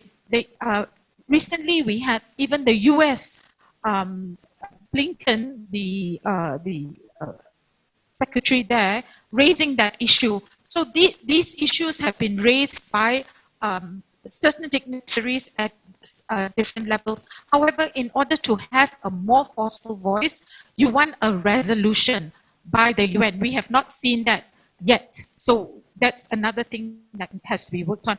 Once you have that, like you had in the Ukraine issue, I go back to again one, the Gambia one and the second, because the Ukraine one, they tried their luck and they really succeeded, because that Uniting for Peace resolution at the UN General Assembly was a historic resolution which was passed unanimously. So you want something like that which really gives it a strong flourish, a strong stand. So you want the international community to really sit up and take notice. Everybody knows that the Uyghur crisis is there. Everybody knows that the whole issue of genocide is there. But as long as it's not raised strongly enough, then it's going to fall short. So all these issues, not only on Uyghur, we want to talk about Palestine. The UNGA, UN General Assembly, has come up with a resolution where they have set up a committee just on the Palestinian issue. I'm part of that, the Palestinian issue. They have set up inalienable rights of the Palestinian people. That's another thing you can think of. So there's several avenues. Forget the Security Council, forget the ICC, go for other organs within the UN itself, the UNGA, the ICJ, work towards even enforcing the decisions of the Uyghur Tribunal. And I think you're home and you will have a home dry run on that. Thank you so much. Thank you. Thank you so much, Susha. Kita akan teruskan dengan panelis kita yang seterusnya, Tuan Zuhri Yuyi. Tuan Zuhri, kita dengar pasal Malaysia for Uyghur ni kan. Ada dengar selalu Malaysia for Uyghur. Jadi nak tahu ni Malaysia for Uyghur ni apa benda kan? Dia NGO anti Cina ke apa kan? Cuba kalau boleh dijelaskan kepada hadirin kita insyaAllah. Terima kasih, saudara moderator. Seperti yang saya dah jelaskan tadi, Malaysia for Uyghur is a pro-Uyghur human rights group. a coalition of 20 Malaysian NGOs. We are definitely not anti-China. And we're a coalition of 20 Malaysian NGOs, Islamic NGOs, Christian NGO, human rights NGOs. So what we do is we create awareness on the Uyghur issue. One of the projects that we do is called nantime.com, which is we use soft power, gastro diplomacy, by introducing Uyghur food to Malaysians as a form of introducing the issue. So gastro diplomacy is something that has been successfully done by the Thai government to increase their tourism for the past 10 years, which increased like 15-fold, if I'm not wrong. But we're using this to create awareness for the Uyghur issue through food. Get to know where it's called influencing, winning the hearts and mind through their stomach. So, and food is a Malaysian language. That's why we come up with Nantime. We're introducing, Uyghur food to Malaysians. And okay, yeah. So essentially, that is what we've done. Yeah. So we're definitely not anti-China. We're pro-food also. Thank you. Terima kasih kepada Tuan Geoffrey. Jadi dia bukan anti-China jadi sama-sama kita bergerak hari ini untuk sama-sama kita menyebarkan kesedaran tentang isu the Uyghur genocide dan juga Malaysia for Uyghur ada buat kempen Save the Mosque in Xinjiang, selamatkan Masjid Xinjiang. Jadi kempen-kempen ni sahabat-sahabat disokong oleh pelbagai pihak. Jadi sama-sama kita menyedarkan masyarakat dan juga Malaysia for Uyghur ada 3 platform social media. Depan kita ni ramai adik-adik muda-muda kita. Boleh follow Facebook Malaysia for Uyghur, Malaysia for MALAYSIA for nombor 4 UYGHUR Uyghur. Dia juga ada IG dan diorang juga ada Twitter, follow. Dia juga kalau boleh saya ambil ruang ni untuk promote ABIM punya social media jugalah. Tekan add atau alias ABIM Malaysia, samalah follow sahabat. Kita mesti sama-sama usaha untuk sebarkan berkenaan dengan isu Uyghur ni. Hari ni sebab tu Tuan Jason Lioba ada bawa hadiah lah untuk siapa-siapa yang datang pada hari ini. Dalam ni ada macam-macam, ada face mask, ada sanitizer dan sebagainya lah. Cumanya terhad ada 60. Jadi siapa ada rezeki dapat lah. Doa-doa lah dapat. Jadi kena like dulu. Dia apa, nanti Tuan Jason akan check lah. Siapa tak like tak dapat. Oh ya. Okay, Tuan Jason. Sorry, kita dah dengar tadi kan penerangan tentang Malaysia for Uyghur. Kita dah dengar bagaimana situasi platform yang boleh digunakan untuk mengambil tindakan terhadap mereka yang menzalimi masyarakat Uyghur. Kita juga nak tanya, ada dakwaan bahawasanya isu Uyghur ni ada penindasan yang dilakukan secara umum yang mesti ditutup, yang mesti didiamkan demi kepentingan politik dan ekonomi. Jadi ada orang kata tak payah bising-bising lah pasal Uyghur ni. Yang penting kita punya bisnes ni terjaga. Dari segi ekonomi ni, yang penting bisnes kita ni. Cerita-cerita Uyghur ni adalah lebih kurang je lah. Tak payah cerita kat orang. Jadi pandangan Tuan Jason. Terima kasih Tuan Moderator. Memang secara jujurnya kalau ditanya orang bisnes atau apa ni, terutamanya daripada bangsa Cina, dia akan kata okay, money first, all the rest later. So that's the reality of it. Tetapi if you look at it on a deeper level, secara lebih dalam lagi, kelaparan sesuatu bisnes atau sesuatu negara bukan semata-matanya berdasarkan cuba menjanakan lebih dari lebih aktiviti ekonomi atau aktiviti kewangan. Money is not everything, because kalau nak buat investment pun dalam segala bisnes, perniagaan atau dalam sesebuah negara, apa yang penting ialah faktor keselamatan dalam negara. The question of the issue of am I safe in this country? You know, if I'm not safe in this country, I'm not going to put my money here, right? Dan juga tentang hak asasi. Is there a protection of my rights as a businessman or a person investing in this country? if my rights are not going to be protected, I mean, tomorrow the government can just take over my business, expropriate, nationalize my business. And what am I doing here? Why am I taking this kind of risk? Mengapa mendapat satu risiko yang amat tinggi? Dan ketiga ialah, adakah negara tersebut mempunyai satu sistem perundangan yang kukuh, where the rule of law is respected, di mana terdapat satu akan memberikan satu proses perundangan yang adil. Jadi segala isu-isu atau pertikaian boleh diproseskan dalam mahkamah secara adil. So that is important. So the idea about defending the rights of the Uyghurs is the same as defending the rights of the Palestinians, because it is the same as communities anywhere in the world.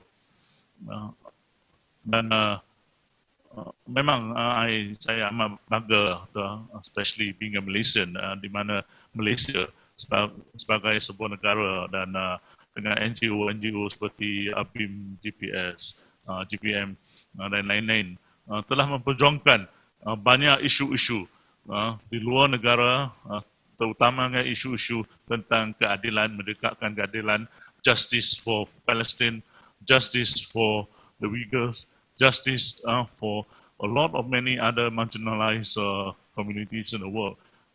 Malaysia may be small, kita mungkin sebuah negara yang amat kecil, but we have a very big heart. Kita mempunyai satu hati yang amat besar, and that is the heart that actually wins us a lot of friends. And over the world, I think we have punched above our weight many times. And that is something that we need to be proud of. Because compared to China, it's a very big country. Tetapi negara China sebuah negara yang besar, tetapi hati yang amat kecil. Very small heart. Sikit-sikit macam hati macam kaca, sikit-sikit sudah pecah. Tak boleh tahan dah. Mesti react.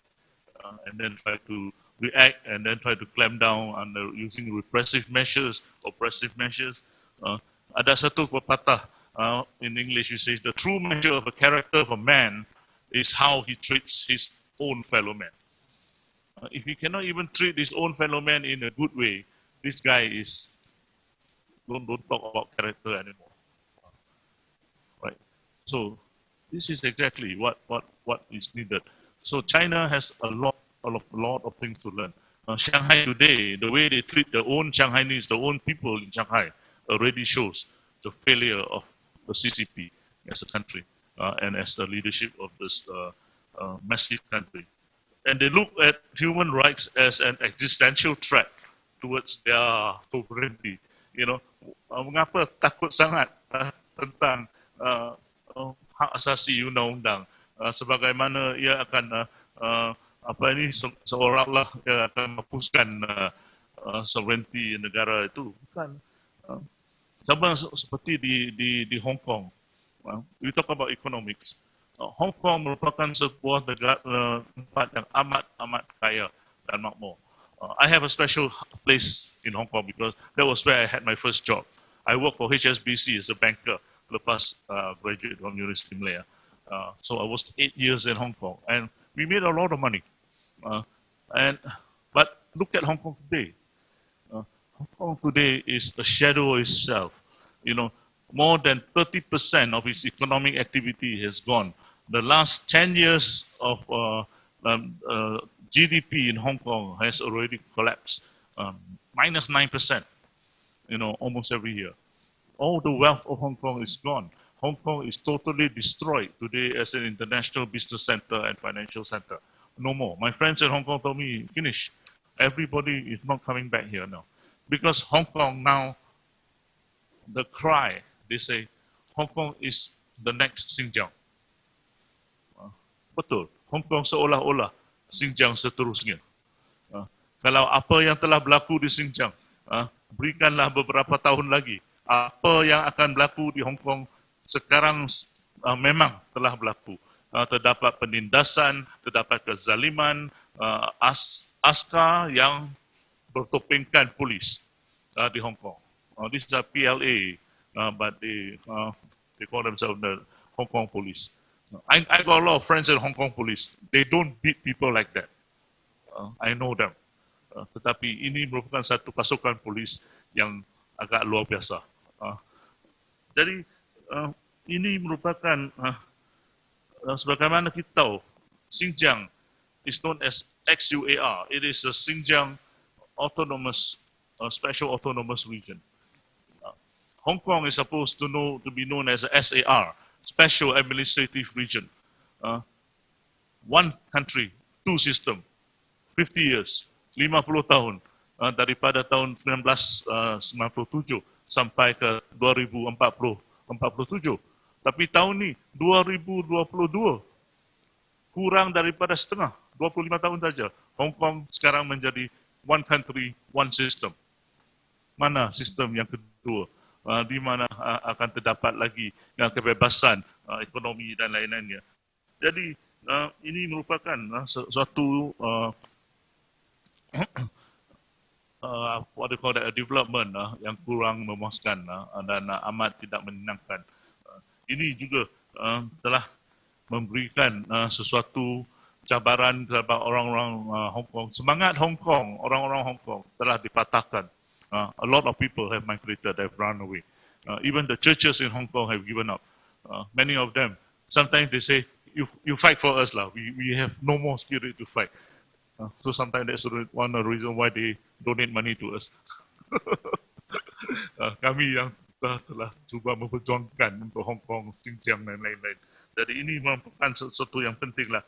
Terdapat the rise of digital persecution, also very important. Sekarang setiap tempat di Hong Kong pun terdapat CCTV, monitoring, facial recognition everywhere.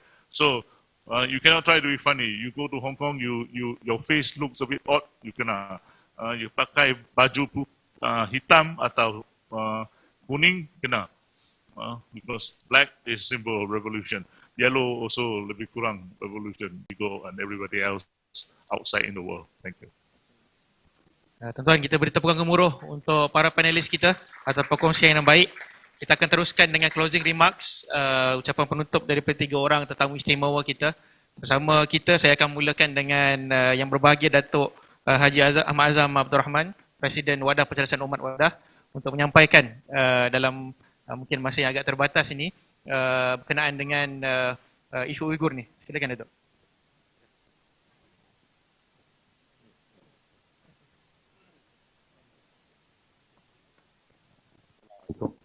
Assalamualaikum warahmatullahi wabarakatuh. Terima kasih di atas usaha ini. Saya tidak akan bicara poin-poin yang telah diutarakan, semuanya penting belaka. Tapi isu besarnya adalah isu sinicization. Sinicization means uniformity. Everybody must be uniform. Everybody must be Chinese, subscribing to Chinese culture and values and whatnot. Sinicization means you do not recognize diversity, different religion, different culture and tradition. And this is definitely a very wrong policy. It cannot sustain for a long while. Anything uniform, it is not human, because human is being created with diversity. The reality of different races and religion, you have to respect and recognize it. So in that sense, I think the issue of Uyghur, and has been rightly pointed out by Jason, even the Christians are suffering. Not only the Christian, but not only the Muslims, but the Christian and other religions. Because the idea is everybody needs to be and it is a wrong policy, and it is going to bring down China in a matter of time if it is not being rectified. So the answer is unity. That means to celebrate diversity. You have to accept what we call the existence of other religion. You can force upon them, even if it's no compulsion.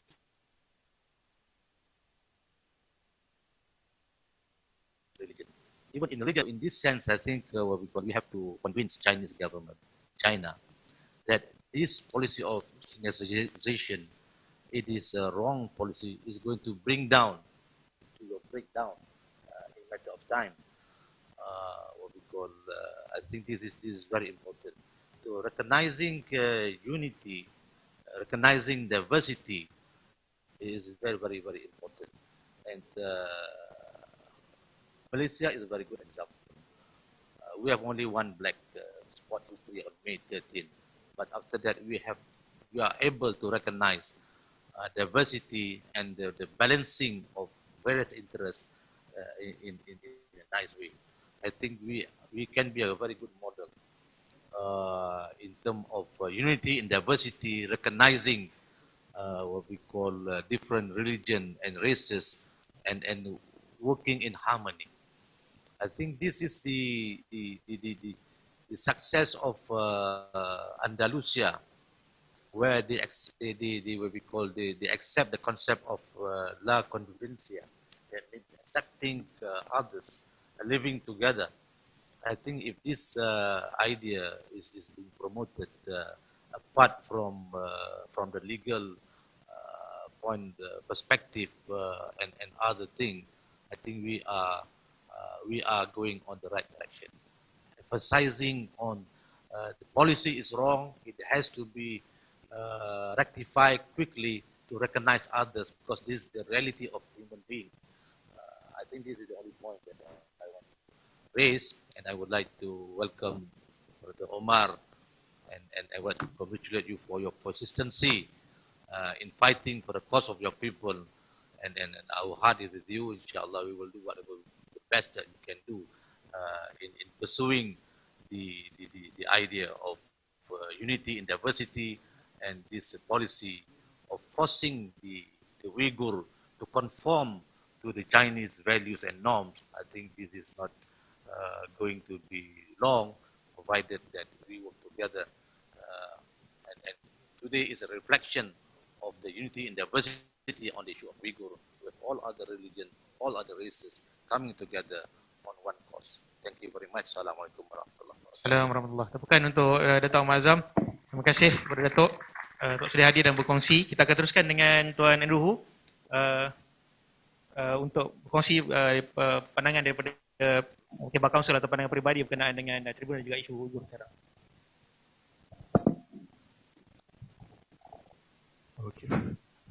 Terima kasih Tuan Pengerusi Majlis, tuan-tuan dan puan-puan yang saya hormati sekalian. Terima kasih kerana mengundang saya untuk memberi sepatah dua kata. Saya lihat kata kesimpulan untuk mesyuarat kami hari ini. Mula-mula saya terpaksa mengatakan bahawa apa yang saya akan kongsi adalah persendirian saya, bukan mewakili majlis peguam atau mana-mana pihak lain. Ini semua adalah pemikiran saya yang sendiri. Tapi saya ada 5 poin yang saya nak kongsi dari segi kesimpulan. Dan ada yang saya petik daripada beberapa komen yang sudah dibuat, mulai daripada Sir Geoffrey Nice tadi sehingga saudara Zuri, saudari Usha, dan banyak juga daripada saudara Jason juga. Jadi yang pertama sekali yang saya lihat daripada jogan kata yang ada backdrop yang kita lihat dari sini, dalam bahasa Inggeris ada satu saja soalan. Why should we care? Why should we care? Tapi bila diterjemahkan dalam bahasa Melayu, kita lihat sudah menjadi 2 soalan.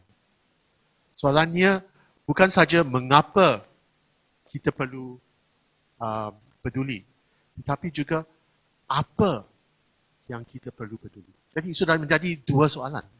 Right? Not only why should we care, but what should we care about. So ini pelik sedikit, but interesting juga. Kita sudah menjadi bukan saja satu soalan, tapi dua soalan. Why should we care? And what should we care? Mengapa atau kenapa kita perlu peduli dan apa yang kita perlu peduli. So kesimpulan saya agak juga mengganding kedua-dua soalan itu. So yang pertama sekali, yang kesimpulan pertama yang saya kemukakan adalah kita perlu memegang kepada keimanan kita. Kita semua orang yang beriman. Mungkin agama yang berbeza, mungkin kepercayaan, mungkin kita tidak berpegang kepada mana-mana agama, tetapi kita berpegang kepada kepercayaan. Tapi tidak kira agama atau kepercayaan, yang mustahaknya adalah kita mengutamakan peri kemanusiaan kita. Jadi bila kita lihat apa yang berlaku di Xinjiang kepada orang Uyghur di Xinjiang, yang mustahaknya adalah kita mahu menegaskan bahawa apa yang berlaku itu adalah salah dari sisi peri kemanusiaan. What is happening to them is wrong from a human perspective, because we are denying them many things, right? We are denying them their rights, freedom of belief, freedom of religion, kebebasan kepercayaan, kebebasan beragama. Kita di Malaysia banyak mengatakan kita mahu kebebasan daripada belenggu penjajahan. Tapi kalau kita lihat apa yang berlaku di Xinjiang, ini adalah kita mahu menolong mereka bebas dari belenggu penjajahan minda, ya? Penjajahan pemikiran. Kerana seperti saudara Jason sudah berkongsi, apa yang berlaku di Xinjiang bukan saja kepada agama Islam, tapi juga kepada agama Kristian dan agama-agama lain, ialah sekarang agama sudah menjadi satu ancaman kepada pemerintahan dan penguasaan Parti Komunis China di China. Kami bukan anti-China, tapi kita memang anti apa-apa sistem autokrasi yang tidak membolehkan kebebasan berfikir, kebebasan beragama. Itu adalah penting. Jadi belenggu yang dihadapi oleh orang-orang Uyghur adalah belenggu penjajahan minda, penjajahan pemikiran dan penjajahan kebebasan mereka. Kerana mereka terpaksa mengakui kepada sistem di China, sistem kontrol Parti Komunis di China. Jadi kita menolak apa-apa sistem autokrasi yang tidak membolehkan kebebasan ini berlaku. So jadi dari segi keimanan kita, kita mahu reach out kepada fellow human beings kami, right? Kerana apa yang mereka menghadapi. Itulah yang pertama sekali. Yang keduanya, kita mahu melarang keganasan. Tapi apa itu keganasan? Right? Kita selalu mendengar dengan terorisme. Apa-apa yang mengancam keselamatan negara itu adalah terorisme. Jadi dari segi Parti Komunis China, kita memang sudah tahu sekarang apa-apa yang mencabar kontrol, cabar authority mereka, itu digelar sebagai terorisme. Tapi kalau kita mahu melebarkan atau meluaskan understanding kami, mana-mana negara yang menggunakan terma terorisme ini untuk memanggil apa-apa yang mencabar mereka adalah terorisme, kita juga dapat di Malaysia. Ya, kita kena fikir juga, mungkin kita akan bangkitkan satu terma baru. Ini cadangan saya. Penguiguran kehidupan. The Uighurization of civilization. In the sense that what the Chinese are doing to the Uyghurs, we actually look at many countries in the world, they are also doing to their own people. Because they are saying, apa-apa yang mencabar kedudukan politik di negara itu adalah ancaman terhadap keselamatan negara. So whether it's Hong Kong, whether it's any other part of the world, also in Malaysia, we hear the same things. Ini adalah menjejaskan, mengancam keselamatan negara. So proses liberalisasi, proses bukan saja liberalisasi, but pluralisme agama juga adalah satu ancaman kepada kestabilan negara, keselamatan negara. So what we see in China with the Uyghurs di Xinjiang, kita juga boleh dapati di mana-mana negara lain, termasuk negara kita.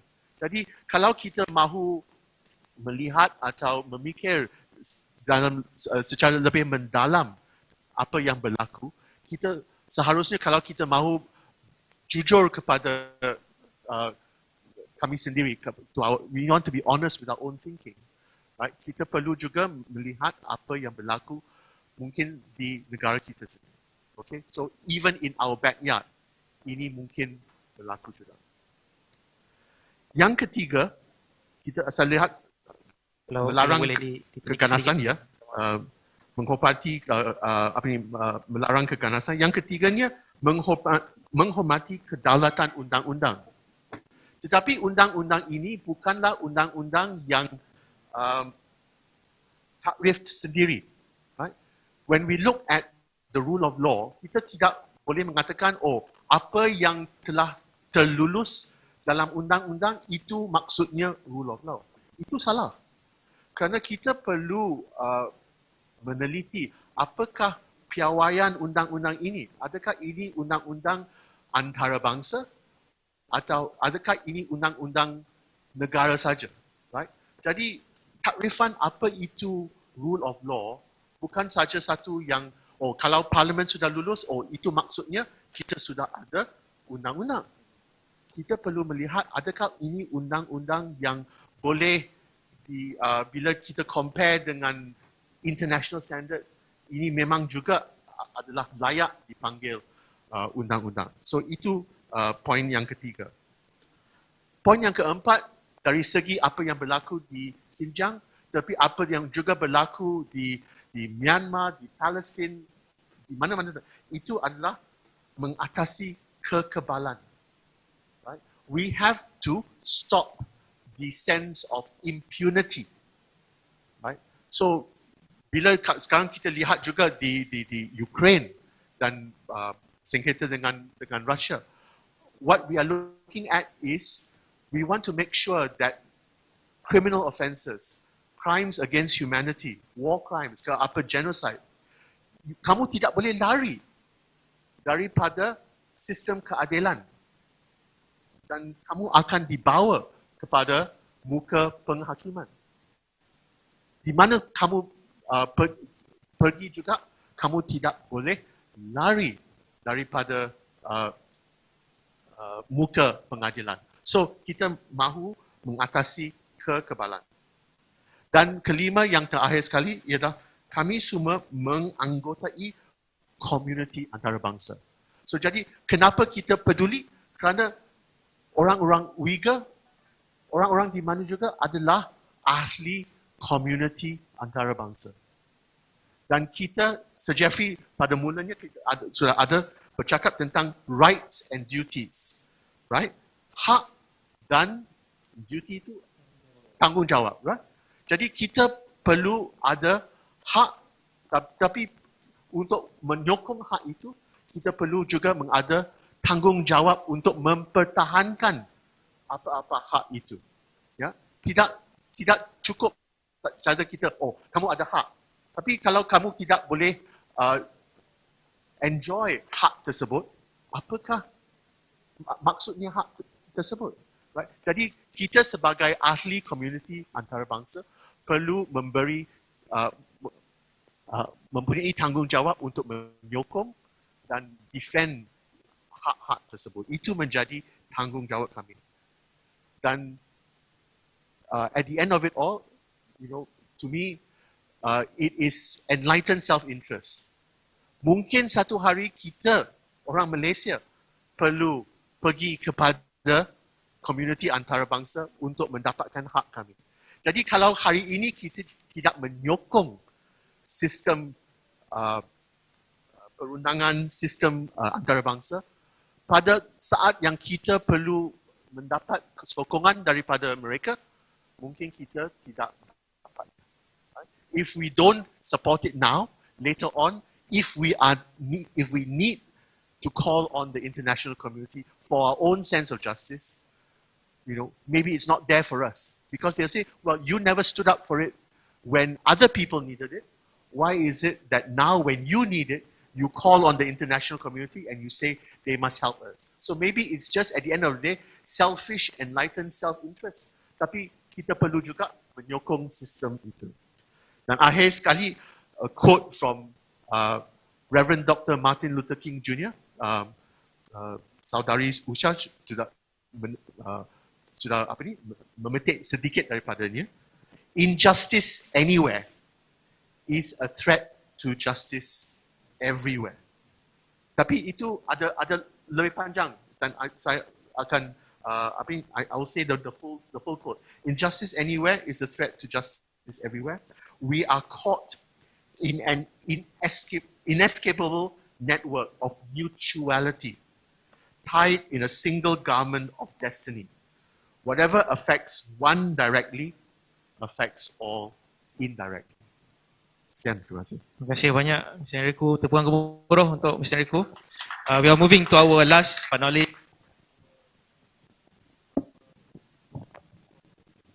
We would like to invite Mr. Omer Kanat, Chairman of Executive Committee, World Uyghur Congress, to deliver the closing remarks for our event today. Assalamu alaikum. Good afternoon.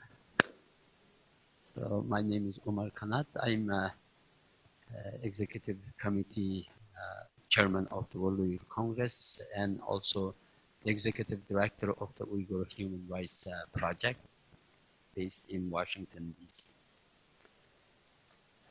First of all, thank you so much for organizing this forum.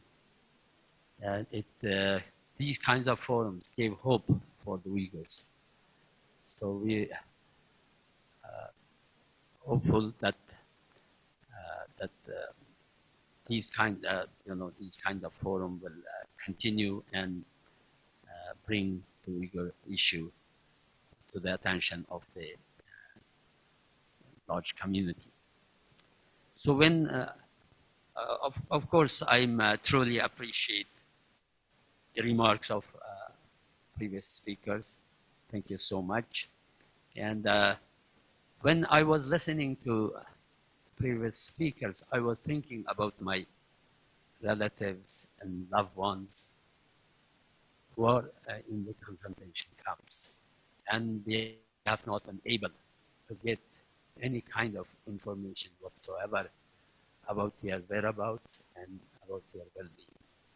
Because once somebody is taken to these camps, it's no way to get any kind of information.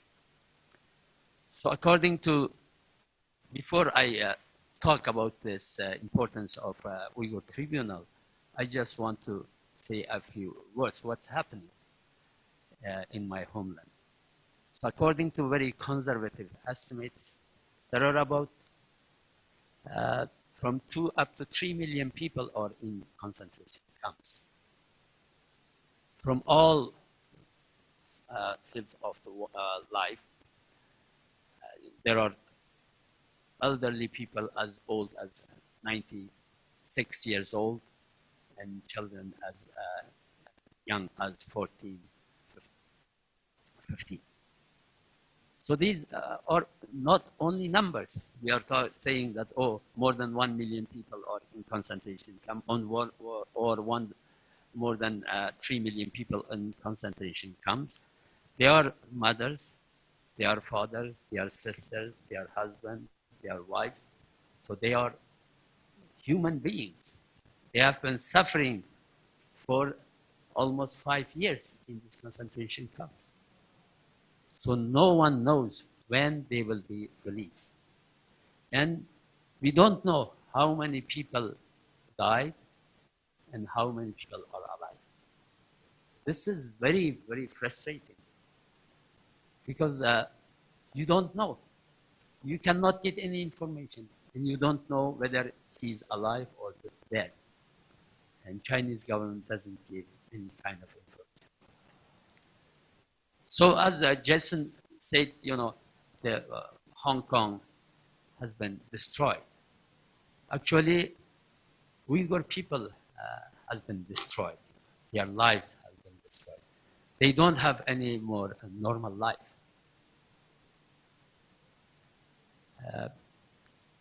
So 4 years ago, the evidence, there were more than enough evidence that Chinese government is committing a genocide. But no action has been taken by any government until now. So we had enough evidence. We submitted all these evidence to the government officials, to the politicians. We have been lobbying from country to country to convince the people to take some action. But the action, maybe we are very late. Uyghurs are very concerned about their future. What will happen in 10 years? What will happen in 15 years? As I mentioned, up to 3 million people are in concentration camp. More than up to 1 million Uyghur children separated from their parents and taken, put in orphanages and boarding schools. And their identities have been changed. Their names have been changed. So it is maybe they will not be able to, you know, if their parents came alive from the concentration camps, even they came alive from the concentration camp, they will not be able to find their children because Chinese government already changed all their identities. And they are not allowed to speak their language. They must speak Chinese. They must dress Chinese, Han Chinese, and they even greet, you know, with the traditional Chinese way that is not normal, that is not being used in, you know, in other Chinese cities. But they are forcing us, forcing the Uyghurs to do this. And also, they are using the most advanced surveillance technology to monitor the Uyghurs, what they are doing. They are, the Uyghurs are forced to, you know, to download a special app in their phones. So Chinese authorities be able to track them anywhere, to listen to their conversation with other people, so whom they are talking to, what they are reading, what they are saying. And all the Uyghur intellectuals, which you know, who are the gatekeepers of the Uyghur culture and Uyghur history, Uyghur tradition, are in concentration camps or being sent or sentenced to long time imprisonment. There is no Uyghur intellectual left. And there is no Uyghur author, there is no Uyghur, there is Uyghur books, but Uyghurs are not allowed to write book. They are only allowed to translate Chinese books into English.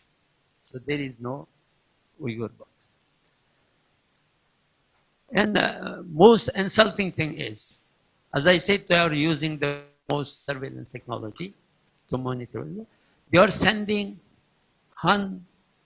male Han party cadres to Uyghur homes to stay with the Uyghurs, to eat with the Uyghurs, and even sleep with the Uyghurs on the same bed.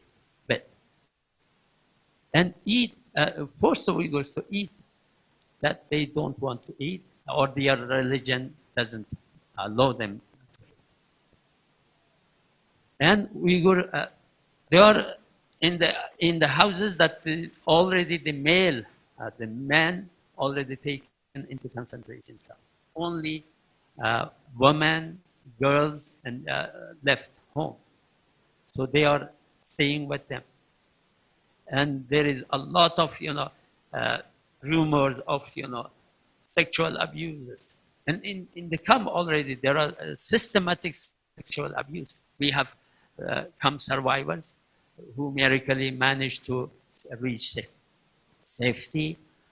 And according to their, testimonies, there are, systematic rape in these camps. And the Uyghur women are forced to marry Han Chinese men. So they cannot reject, refuse a Han Chinese man's marriage offer. If she refuses, she will be considered as, extremist or have some tendencies of extremism, or their parents, their families will be in difficulty. So what I want to say is Uyghurs are slowly being destroyed. If this continues for another 5 years, the Uyghurs will be maybe eliminated for all. So therefore, we want, especially from Muslim communities, from the countries like Malaysia, Indonesia, Muslim countries, to take some actions. In the 9 countries, parliaments recognized the Chinese treatment of Uyghurs as genocide. And now we are in a Muslim country, but we are still, discussing, whether it is genocide, whether it is crimes against humanity. But China already, committing genocide and already eliminated part of the Uyghur culture, Uyghur identity. So we cannot, greet each other with the traditional Uyghur greeting. We cannot say Assalamu alaikum. We cannot give our children Muslim names like Muhammad, like Fatima, and all our books are burned or destroyed. Our mosques are have been destroyed. According to Australian Strategic Policy Institute, since 2017, 16,000 mosques have been demolished or destroyed. Our cemeteries have been destroyed. And our cities becoming unrecognizable. So, yeah. So just I wanted to talk about this actually, this tribunal, but it became a little bit emotional, and I just wanted to know, let you know what's happening in our homeland. Of course, this tribunal is very important because, we asked the World Youth Congress, asked Geoffrey Nice to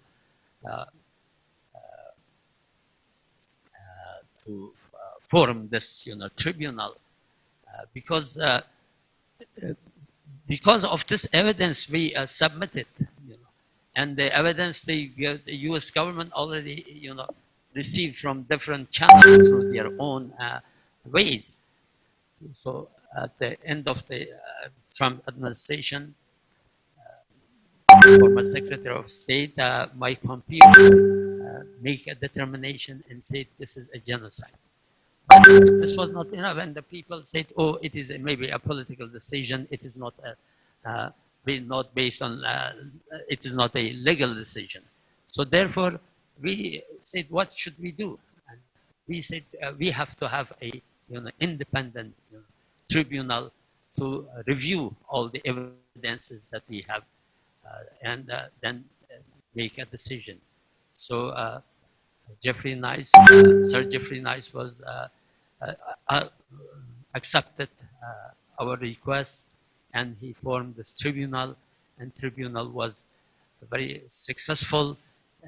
They reviewed 100,000 pages of evidences and testimonies of more than 500 people, witnesses, survivors, and more than 40 experts, expert testimonies,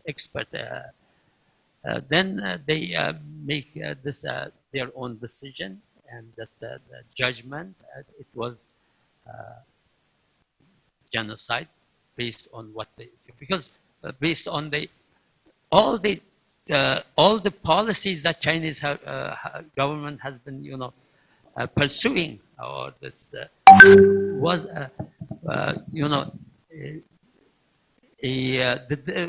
fit the definition of the genocide. Especially, for example, since 2000, in 2 years, 2017 until between 2017 and 19, Uyghur birth rate dropped 50%.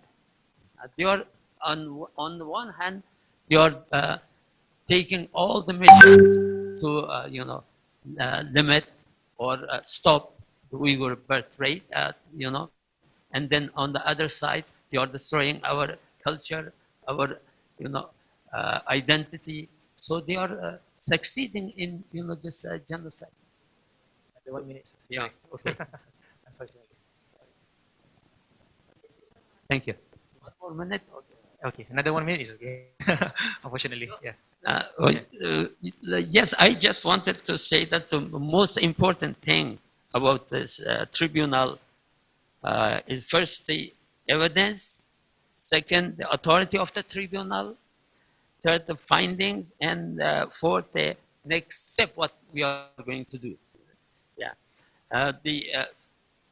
as I said, the evidence was very solid and well documented, and tribunal reviewed, as I said, 100,000 pages of evidence, and reviewed testimony from 500 witnesses. Second, the authority is extremely important. The tribunal is independent. It's not a court, but it uses international law as its standard.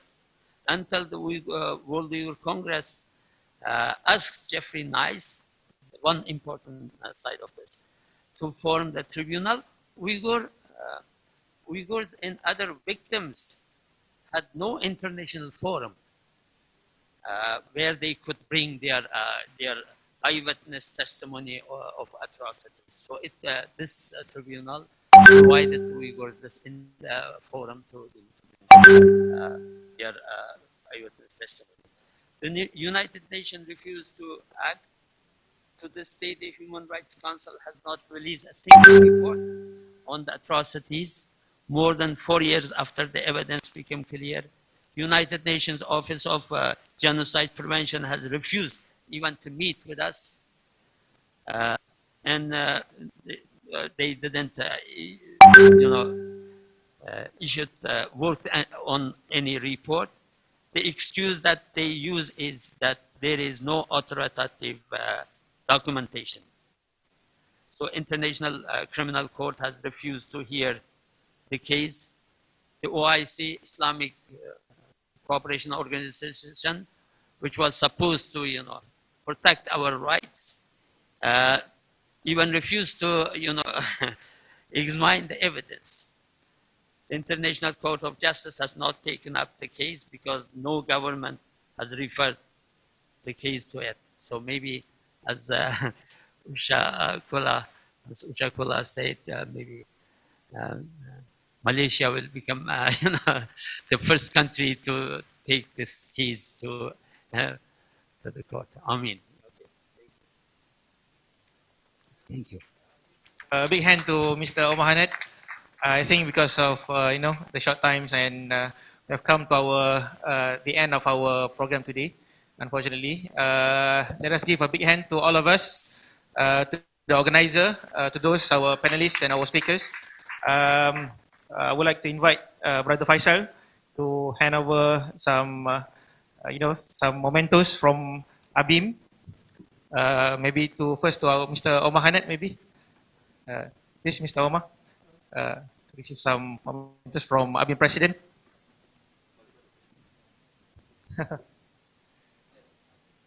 Please. Ya.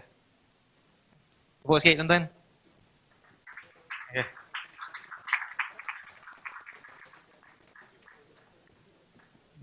Thank you, Mr. Omer. Next, Mr. Andrew Hu, please. Berikan tepukan untuk Mr. Andrew sudah datang pada hari ini memberikan perkongsian. Silakan, Tuan Jason. Seterusnya.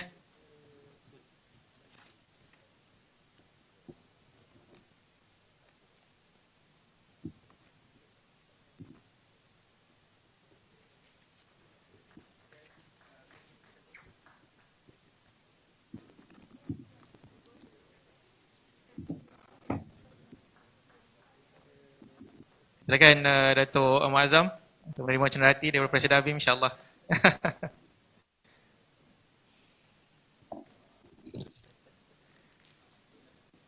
Bukan untuk Dato' Ahmad Azam.